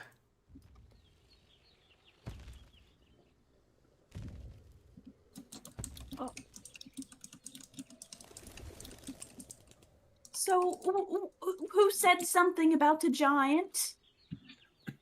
I believe that was most of us. Most of us Oh. said something about a giant. Oh, yes. Oh, goodness. We heard it from a shadowy figure that broke into our room. Did we not mention the shadowy figure that tells us all that we do? It's a whispering voice in our heads. And as you guys watch the tree line, this 20-foot figure will step out into the sunlight. Oh. And I will send a picture of what they look like. Ooh. I looked over and I saw Snorlax. I thought that was funny. Snorlax. Ooh, it has a bow. Whoa. Whoa. Whoa. Big man. Scotty.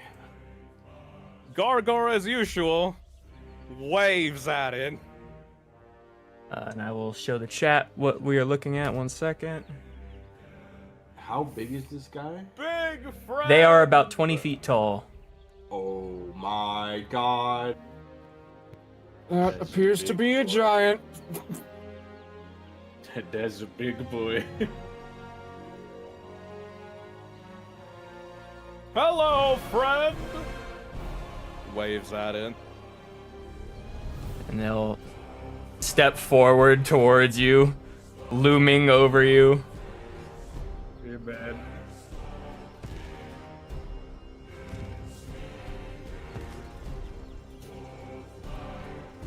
And they get closer and closer and closer until they're like standing right above you.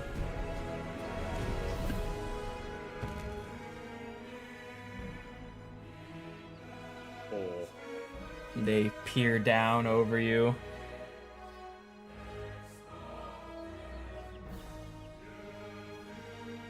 Salutations.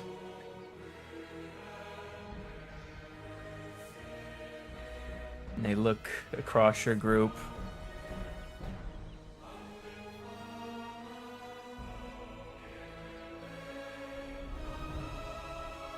And then all at once, they kind of like relax their shoulders. And they'll actually shrink in size. Ooh. Oh. till they're only Just about like 7 feet tall. I was just thinking about that. About shrinking? About how they would fit in this shack. Oh, yeah. It's so true. Wait. I like that they shrink down just enough to still be imposing. Just for the chat energy. Gargar waves at the figure now that it's smaller and takes out the little parchment with like the little card art that Gargar made before he fell asleep, and tries to give it to the giant now that he's small. Friend? I don't even know you. My name's Gargar. Yeah, well, you look like one. Yes. These are my other friends. Points at them. Salutations. Hello. Sigvald. Bows politely. Yeah, tell someone who's interested. And they'll like push past you and Arr. move into the shack where they're like As hanging they're- up like bows and stuff. As they're moving towards the shack, am I able to just like shout to them, just, "We were sent to meet you"? Yeah, by who? We don't know their name. Shit. Well, we that's never convincing. Well, The we shadow, never- the shadow creature told us in the middle of the night. Okay, well, don't put it like that. It is accurate. Yeah. Yeah, just what I need. Hey, More corrupted souls in my land. Well, the shadowy figure that visited us gave us directions towards you in order to request assistance in the slaying of Fenrir.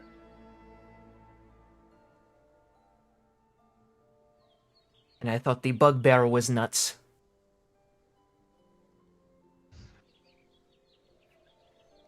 Well, it We're is going the to- honest truth.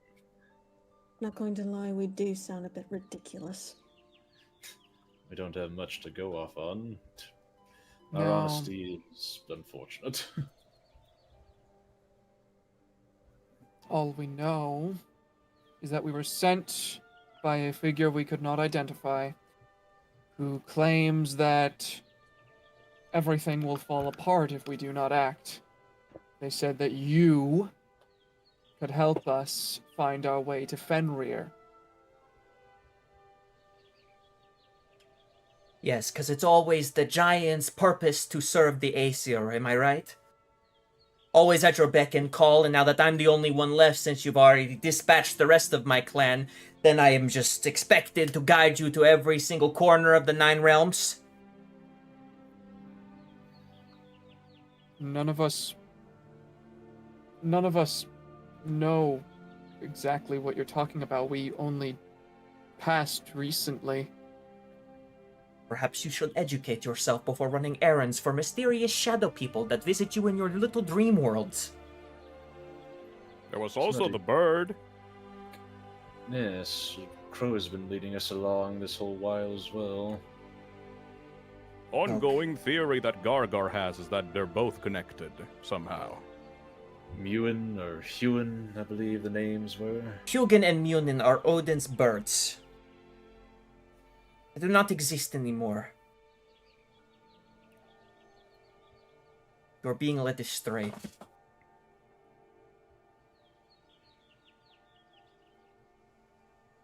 What happened to them? To the gods, who cares? Good riddance.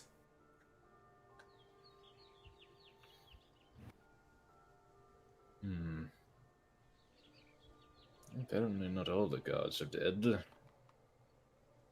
Well, that is a problem I have not the resources to fix.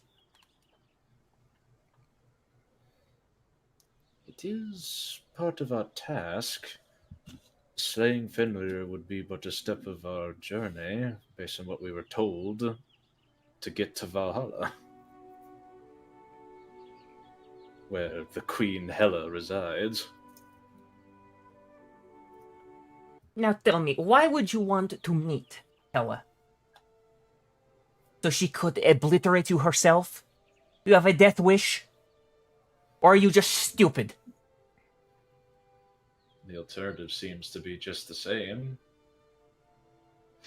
What we were told, things would unravel due to some sort of imbalance between all of Yggdrasil and all these realms. It might be stupid, but it's something better than nothing at all. It makes no difference to me what happens to Yggdrasil and the Nine Realms. I am not allowed to be part of it, so why should I care if the tree falls?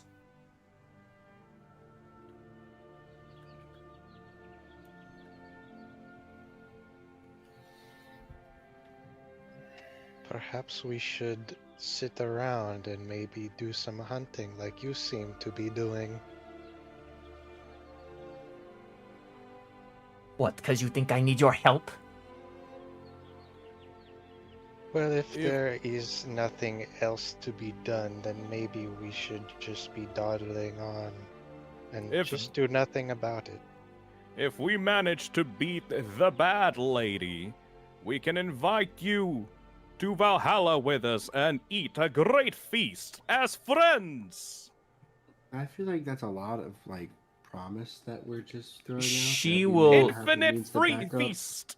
They will step towards you after making that promise, and they will like kind of get up in your face. I'm going to do you a favor.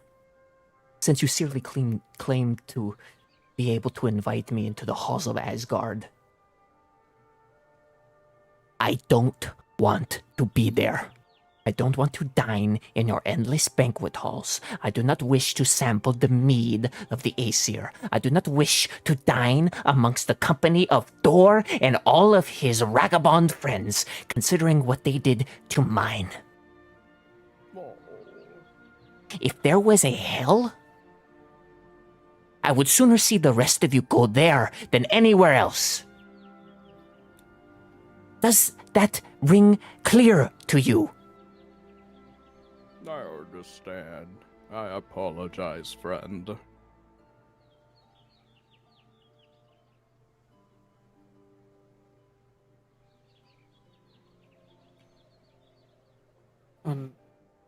What about the destruction of everything that currently is? That seems like a you problem. I feel like that is an all of us problem, actually. Do I look like I have much riding out here? Do we? You have more than most. I find that hard to believe currently.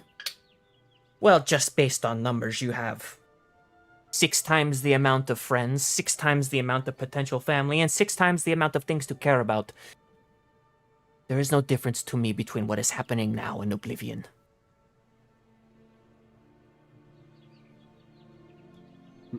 Okay.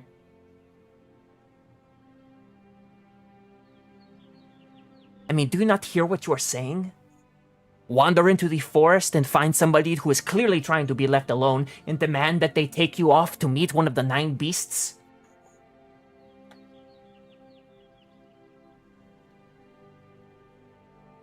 The way I gather it, our other option was just to sit around in some village where we felt nothing, got to experience nothing, just waited for the world to end. I suppose the reason at least I wanted to come out here wasn't because some man told me to, but rather because I suppose I'm trying to find purpose in a point in time where it feels like I don't have one.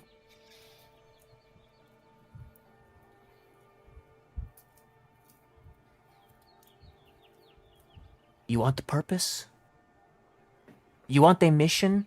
Huh, bear boy? Go fuck yourself.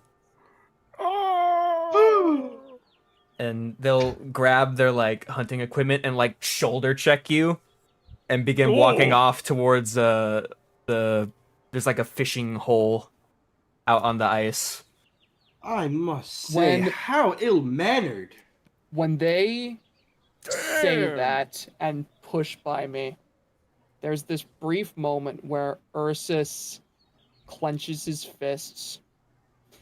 He begins to snarl.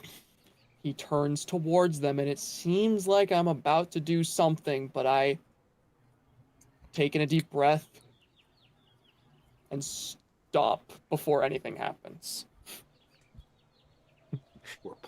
Ursus tears their fucking throat out. Ursus freaking goes Super Saiyan, and he freaking takes a shit down this stupid giant's throat. And as the giant is walking away, I'm turning to the rest of the group. This was a terrible idea. Why the fuck did we come out here? Yeah. Yourself. Well, it wasn't There's no- my idea. Damn. Drew! Drew's new! You know whose idea it was? I just We need to got here. complain to the shadow monster. We're gonna complain to the manager. Can we summon the shadow monster and start like cursing him out? No, of course not. You have no means to summon whoever that was.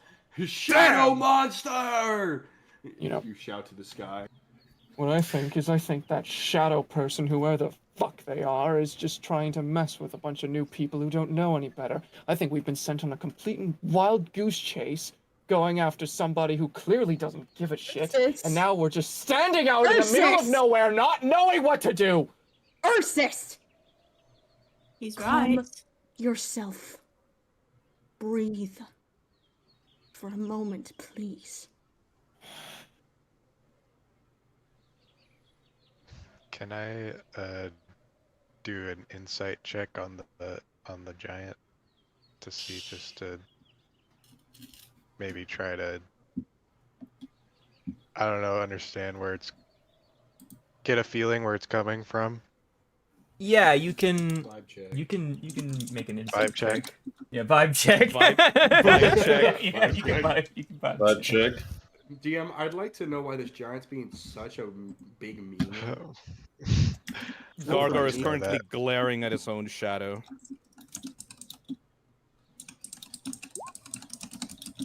Wow! The vibe check. I Congratulations, mean, dude. Round of given the applause. context,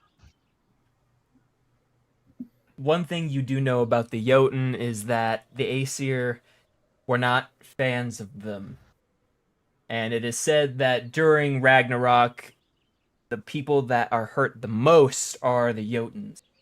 They are used as cannon fodder, sent to die, used as meat shields. And given their significance in the Nine Realms, Ymir being basically the creator of the Nine Realms and what is essentially the father of all Aesir,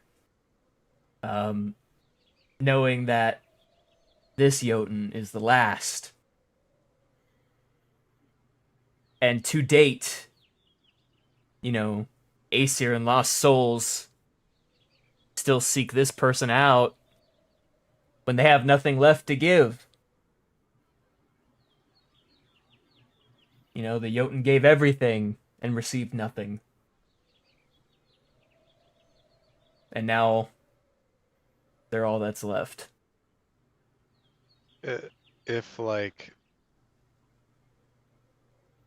if the world tree fall, what are the stakes again? Is the world tree falls, then all The Nine Realms would left. collapse and existence would cease to be. Everybody Okay. die. Yeah. I want to go. I'll just start walking out on the ice, maybe. Okay. You walk out onto the ice where they have like a little wooden chair and are ice fishing. No. May I sit down? Do what you want. I would just like to watch.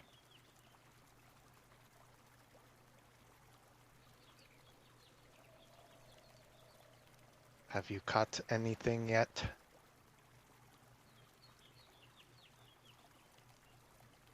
Clearly not, as the rod is still in the water. What about yesterday? Yesterday I was fixing a leak in roof. Hmm.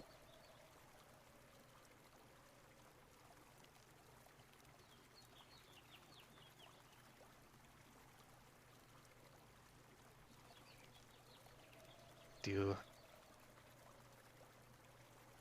like it out here?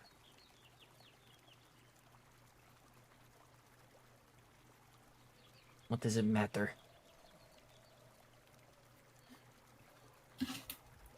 I suppose none of it matters.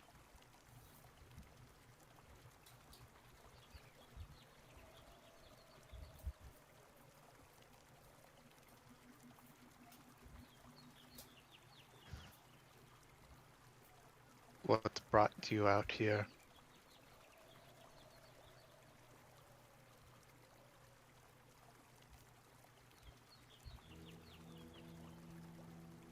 The war. What else? Well, I mean, you could have gone many places. That's why the wood.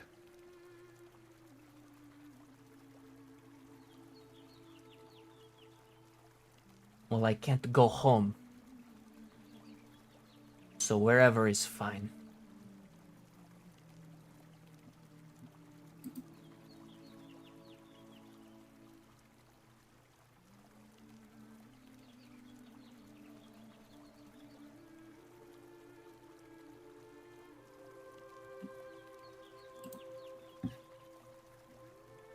How long have you been out here?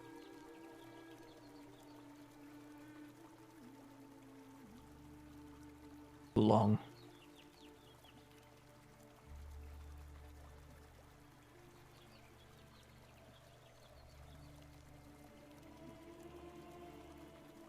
If you don't care much about the doll, why not just give yourself to the Draugr, or why keep fishing? Because I am all that is left.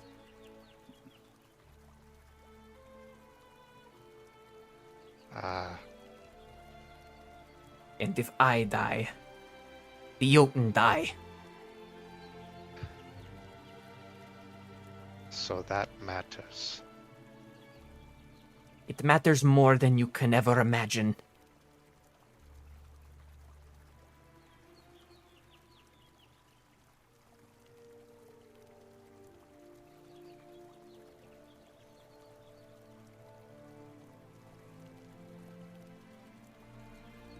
Shall we sit here forever?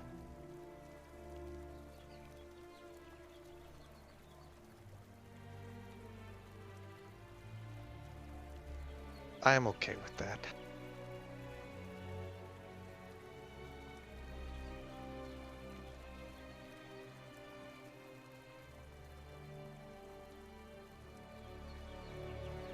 Doesn't matter. I could watch eternity pass by, and nothing would change.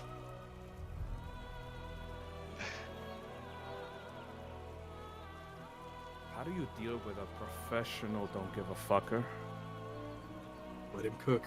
You know what? Hmm.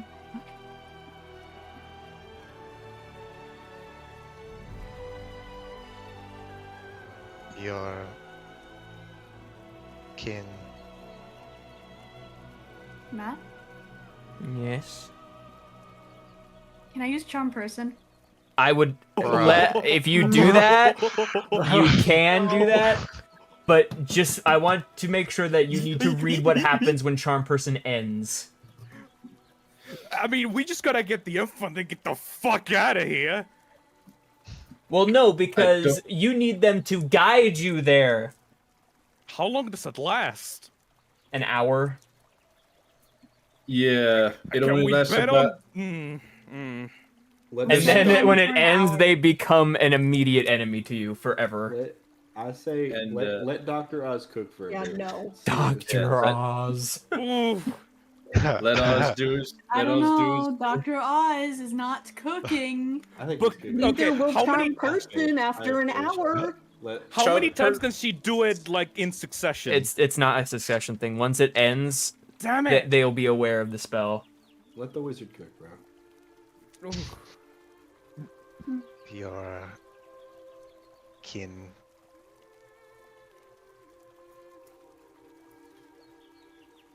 Okay, I have an idea. I can theoretically get us 2 hours. This is not a good Look, idea. I- Not Okay. doing This is a that. terrible idea. Don't do that. This is. I want to not roofie the the giant play. man! This is not the play. Let us It's do. not a man, and it's not a woman. Maybe let Oz finish his scene, and we'll see if it doesn't go nowhere. Be your kin. What about them? What would they think of you sitting here fishing? You think?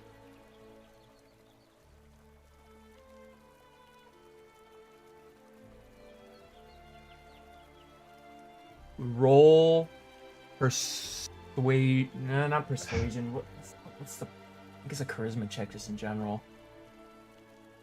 I'm not very Roll good at for that. Riz. But I will give you advantage because you are saying the right things.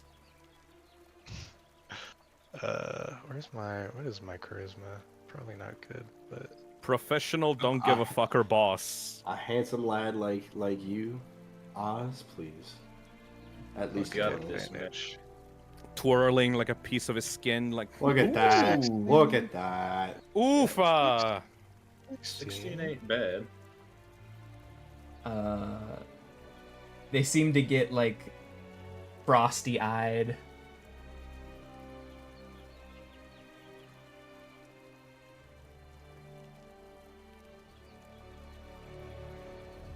I don't know you and I don't understand your plight. But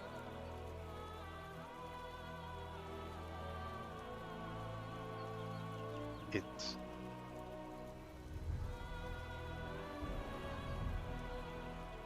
saddens me to see such a mighty individual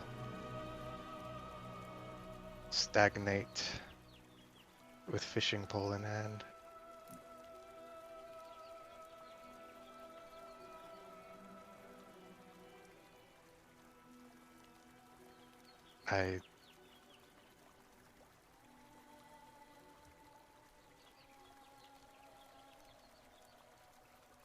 Our quest is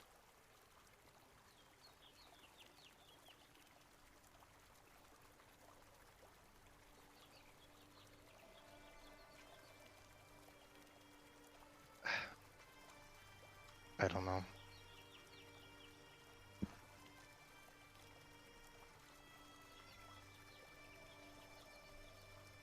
I don't care much for the Aesir or any god, but I will not sit by and rot away.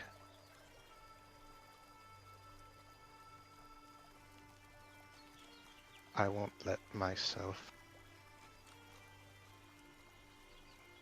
Seeing you sit here, I don't wish that for you either.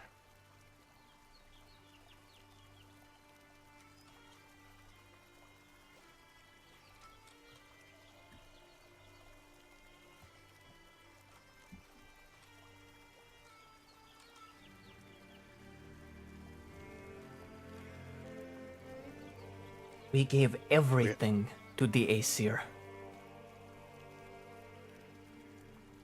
Our bodies, our minds. And yet they continue to take.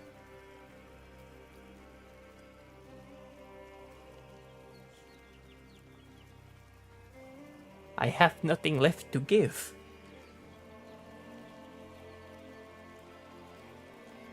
This isn't giving. If anything, you're giving to yourself.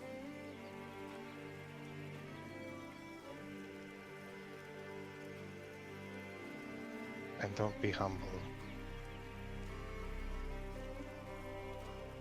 Take it for yourself.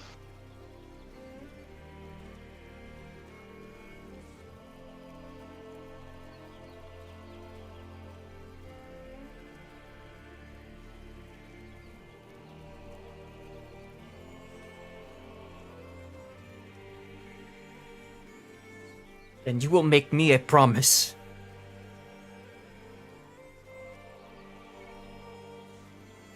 Yes. If I lead you on whatever this quest is, you promise me that you will restore the frost wall and return my home to where it was. So if I must be the last, I can be the last in the land of my forefathers.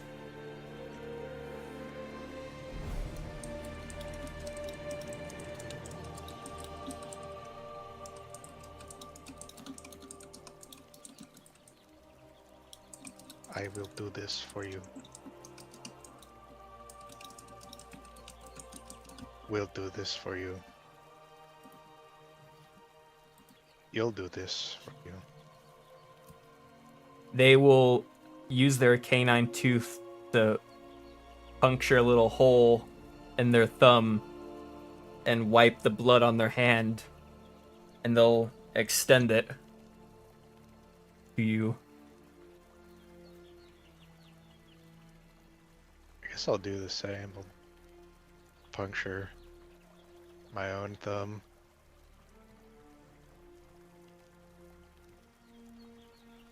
And I'll put her there. A blood pact is sacred to the Jotun.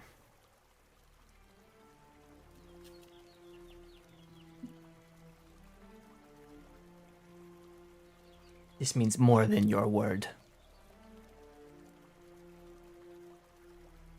I was never much for words anyway. My type of person. What are you doing after this? Okay. Way to ruin a good moment, Jay.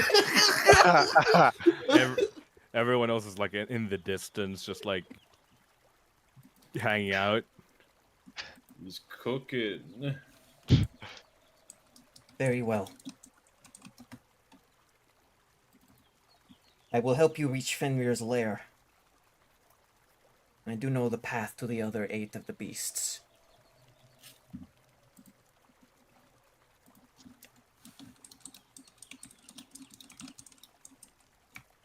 Oz nods. We will follow you. They'll reel their fishing line in, and they will make their way back over to the group.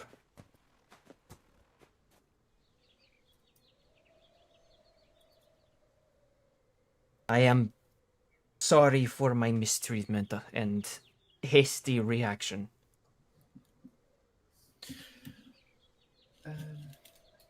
No, it's with a long history that you possess, it's more than understandable. This is Oz is a good, clever lad, and speaks quite true.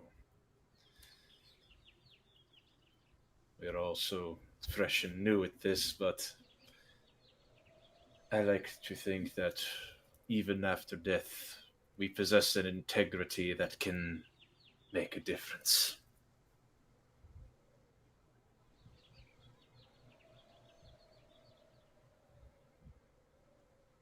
Yes, well, still. I apologize for my rudeness. You're all right. I suppose us coming to your door and asking such a task from you was... Suppose it was not the best way to introduce ourselves. Suppose we should have considered that before we met you, so... I suppose for that I apologize. There is something that you all must understand when it comes to traveling with a Jotun. Most gods would want to see me dead. The frost giants were hunted to extinction during Ragnarok. I am the only survivor because I chose to run. Well, if the prophecy holds true, for better or for worse, most of the gods should be gone too. In fact, Hela should as well, but from what we understand, she's in power, which is most concerning. If that's the case, maybe the prophecy has not been fully fulfilled. The prophecy could be wrong. Your people may even be out there somewhere, but it's impossible to know if we just sit around and watch the forest move by.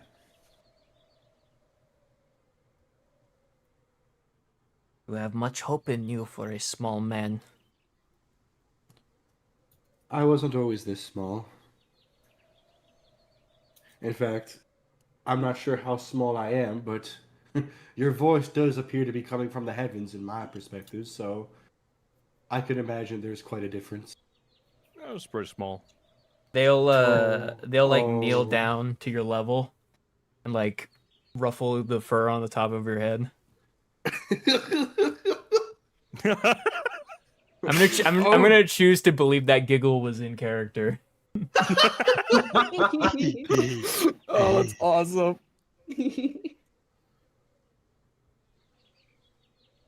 You remind me of the dirt diggers in the caves. They were funny. They had 4 little front feet. And they could dig faster than any of us could run. Oh my. Can you dig like that? I don't know if I could dig that fast. I could probably dig faster than you. Well, I would surely Probably. hope so. You are a mole. If you cannot dig faster than man without shovel, you are like bird without wings. I don't always remember being a mole, but I don't remember who I was. Yes, unfortunately, when you pass through, your memories do not always come with you. Maybe I was always a mole. This is most troubling.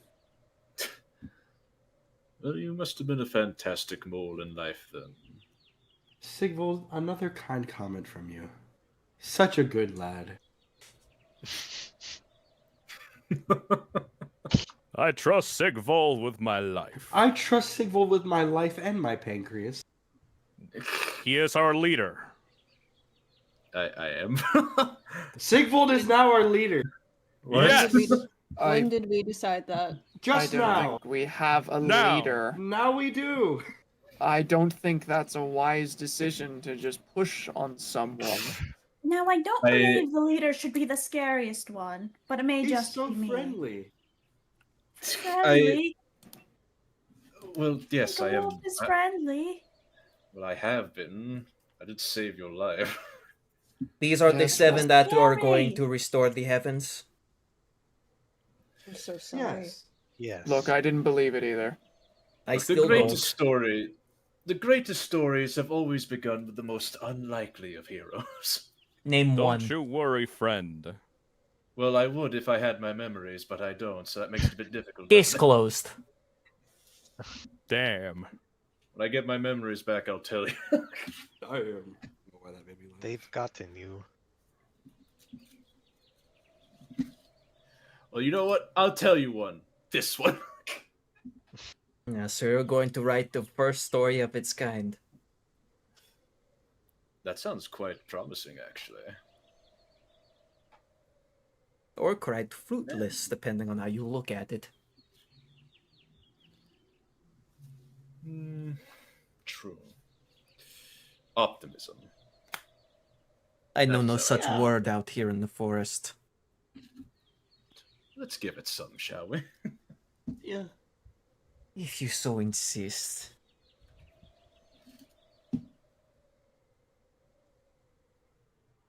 Well, Fenrir's lair. It is a cave, deep and foreboding. It is on the other side of the ice lake. I don't go over there much. I get a bad feeling.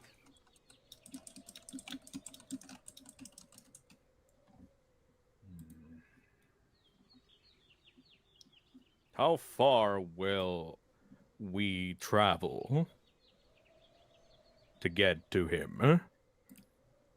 It is not very far. All you must do is red shot across Ice Lake.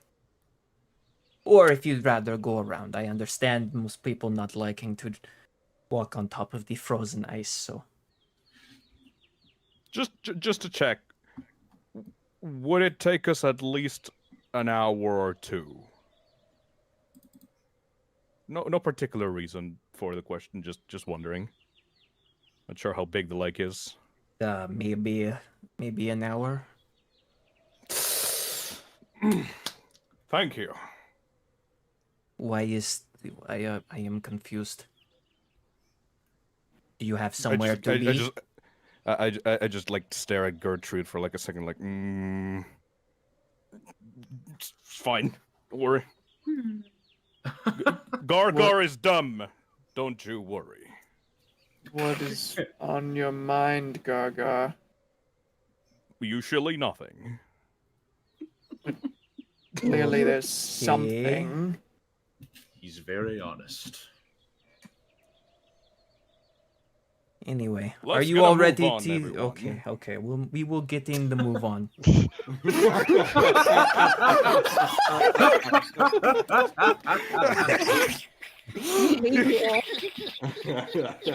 Loading thought.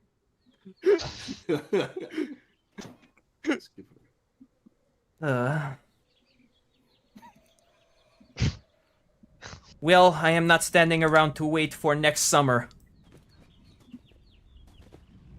There's a summer here. No! Oh, well. I get it. That I was sup- a joke. I suppose that's a phrase we're going to need to remember. You're definitely gonna remember it. What is that supposed to mean? You love to be sarcastic. And friends, I think our new grand story awaits us. Or epitaph, written in scratches and wolf teeth. We could have totally roofied him. Okay, whatever. Why would you what? We came real close. We're not close to repeating charm personing the ice we giant. were right there. All right, fine. Leave them alone. Oh, I finally understand. I finally understand why your ass was asking how long of a walk. It's such a bad idea to do that. We kind of It's a like great this idea, guy. trust me. We are literally Yeah. currently living in the good timeline, and you're regretting the fact that we didn't make the worst possible decision we could have made. The best possible decision. It's And like I'm an the hour. bad guy, It's and like I'm you the want to bad have a guy. TPK. It's like you want this campaign to end. People hate Signal for no reason, and then these people come out with these fucking ideas. Okay, listen. I'm just putting out a theoretical that would have sped up the whole TPK. I'm a leper. TPK. We are brethren. That's a shit idea. I wasn't She done. cared. The food wasn't done, bruh. You had to let him interrupted cook. mid-cook. You had to let him cook, and you know what? You let know him what? cook, and now we're No, friends with a no. giant. He brought us McDonald's. Hey, Gargar, look, a Cyclops-shaped ice statue. You know what? How about we cook some venison tonight? Because it's clearly full of bad No. ideas. Meat's back on the menu, I boys. agree. We can't do power word roofie every time. Maybe next time. Maybe Keep next that on the time. back burner. Power word magic napkin. Throw some salt on it, keep it preserved, pull it out when we need it. Next time.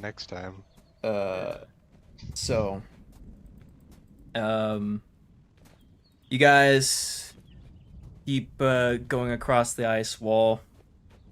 Scaldi has their backpack full of supplies and like climbing gear, and they've got 2 skis on the back of their like backpack. So that must have been what the straight tracks were. Awesome. God fun fact, Skadi is the Norse god of skis. Oh, it's this. Oh, I thought Scotty sounded familiar. I love skis. They're also the god of winter's bite, but we'll Not winter, just winter's bite. yes, winter's Wait, bite. Matt. And skis. Did skis exist back then? Yes, they did. As Skadi long as there's eyes. Skadi is the Nordic god of skis. It's just 2 planks of wood. No way. Yeah, but they're her planks. Maybe with some poles if you want some extra balance. Yeah, associated with bow hunting, skiing, winters, and mountain. Look, they're cool. Was it general sports or was it just skiing? It was like traversal. Like, look at this shit. Like for fun, probably. Ooh! Oh yeah, wow. Is she also the god of spears? No. Skis and the bite of winter is what they're a god Is of. there a god of basketball or something? No, but there is Getting a off god of. topic. Yeah, that'd be LeBron, the goat, the OG. Yeah, his name is LeBron James. LeBron James. LeBron James. I really hope he shows LeBron the up in James campaign. Yutton. The Jotun. I mean, they would be pretty tall. LeBron ain't just. LeBron's the goatin, dude. LeBron the goat. Damn right. Damn right. The god of basketball and breaking ankles. Straight up. I want a Jotun to fucking like dunk me in a basketball. So Alright, let's get back to it. you guys eventually make it across, and you can see the opening to this cave. It is a wide cave with like stalactites coming down from the ceiling. I think tights are on the roof, mites are on the floor. And it is just, it is not a good looking. It is a very foreboding entrance. Does it look like a mall? Yes. Oh boy. Thematic. Oh.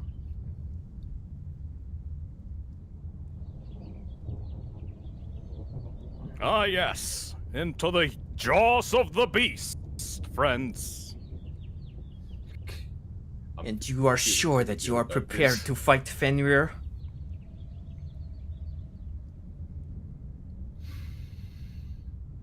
Ready as we'll ever be.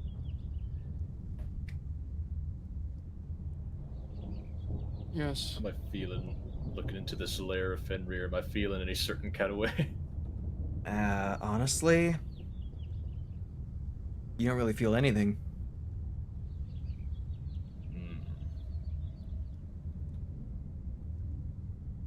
Nothing. Oh, that's actually interesting. Okay. Best to kill a bear while it is sleeping.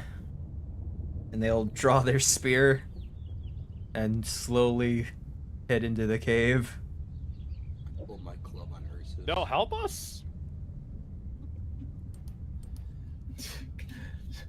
guess Sigil has a very neutral expression on their face, actually, as they kind of wait to follow inside. Probably not the best thing to say while Rufus is standing right there, but yes, best to kill a bear while it's sleeping. Oh, that. Yeah. Well. Couldn't agree more. Whoa. Mhm. Let's kill the bear. Let's go kill this bear, that big fucking stupid bear. Bear killing time! Stinky bear. That's... It I is a think- dog. I think Ursus should take a nap. I'm just We, saying. No reason. Oz, we know that. It was a joke. Oh.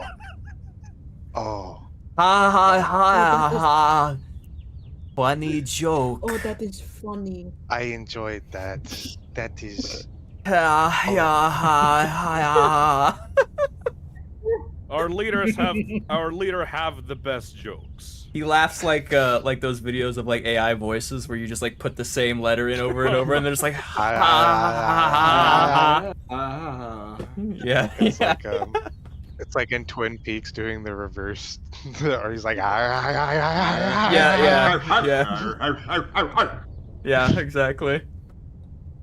Your favorites gums coming back in style. So you guys will enter the cave.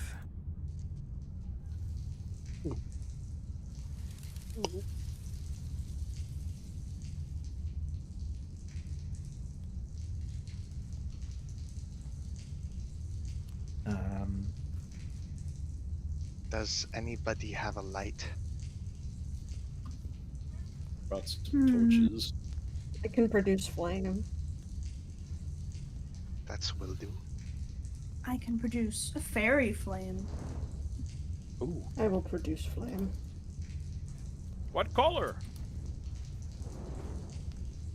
Flame. So you light up the halls of the cave, and you can see like these deep scratches in the walls. The claws must be 5 feet wide. There's just these gashes deep into the rock.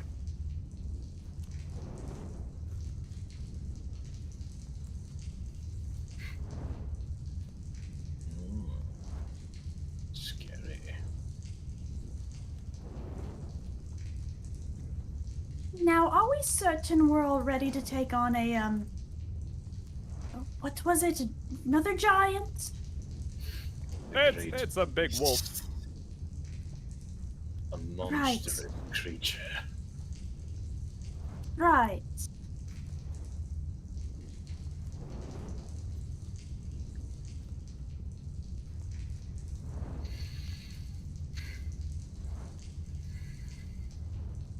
Well, worst outcome is Fenrir eats us and it's not our problem anymore. If we die, do we come back, or like, is it the same thing as a Draugr? Not to the beasts.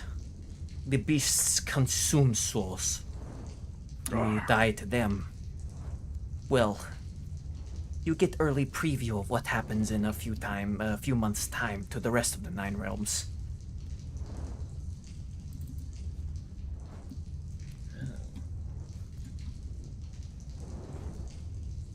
Best not die then.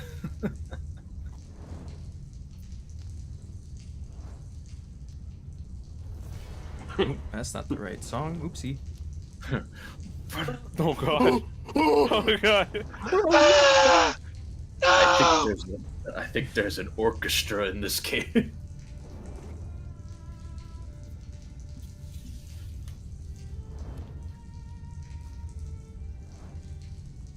Are there still stalactites inside of the cave by any chance? They've all been broken off. Damn. Some with tufts of fur, like scattered about. You may roll for investigation to kind of check things out if you'd like. Absolutely. Okay. Absolutely will do. Did you say perception? I'm not gonna I roll said anything, but we'll see. investigation, but yeah, perception also works. Gargarn put his Jesus Christ. his tongue on the ice, and it tastes really good, but then his tongue got stuck. Ooh. Sigvald, thank you. So I Sigvald, investigate the air. you'll notice that a lot of the surrounding areas have like scorch marks. Scorch marks. Flame and fire. And some of the patches of fur have been singed.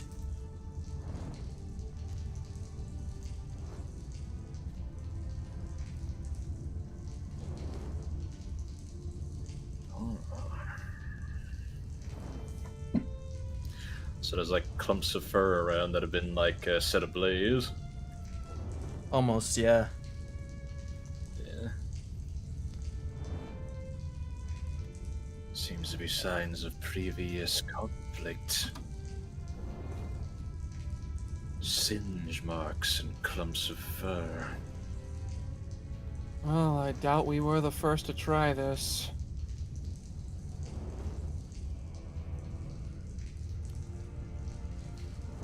Moving further into the cave, you come into this big central chamber, and before you is this giant, foreboding shadow of a creature.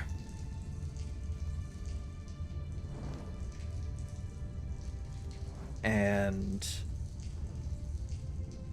Volga, you bring your light into the room,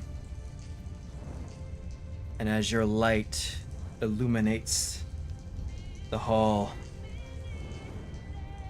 it is revealed that Fenrir is nothing more than a skeleton. And we are going to stop there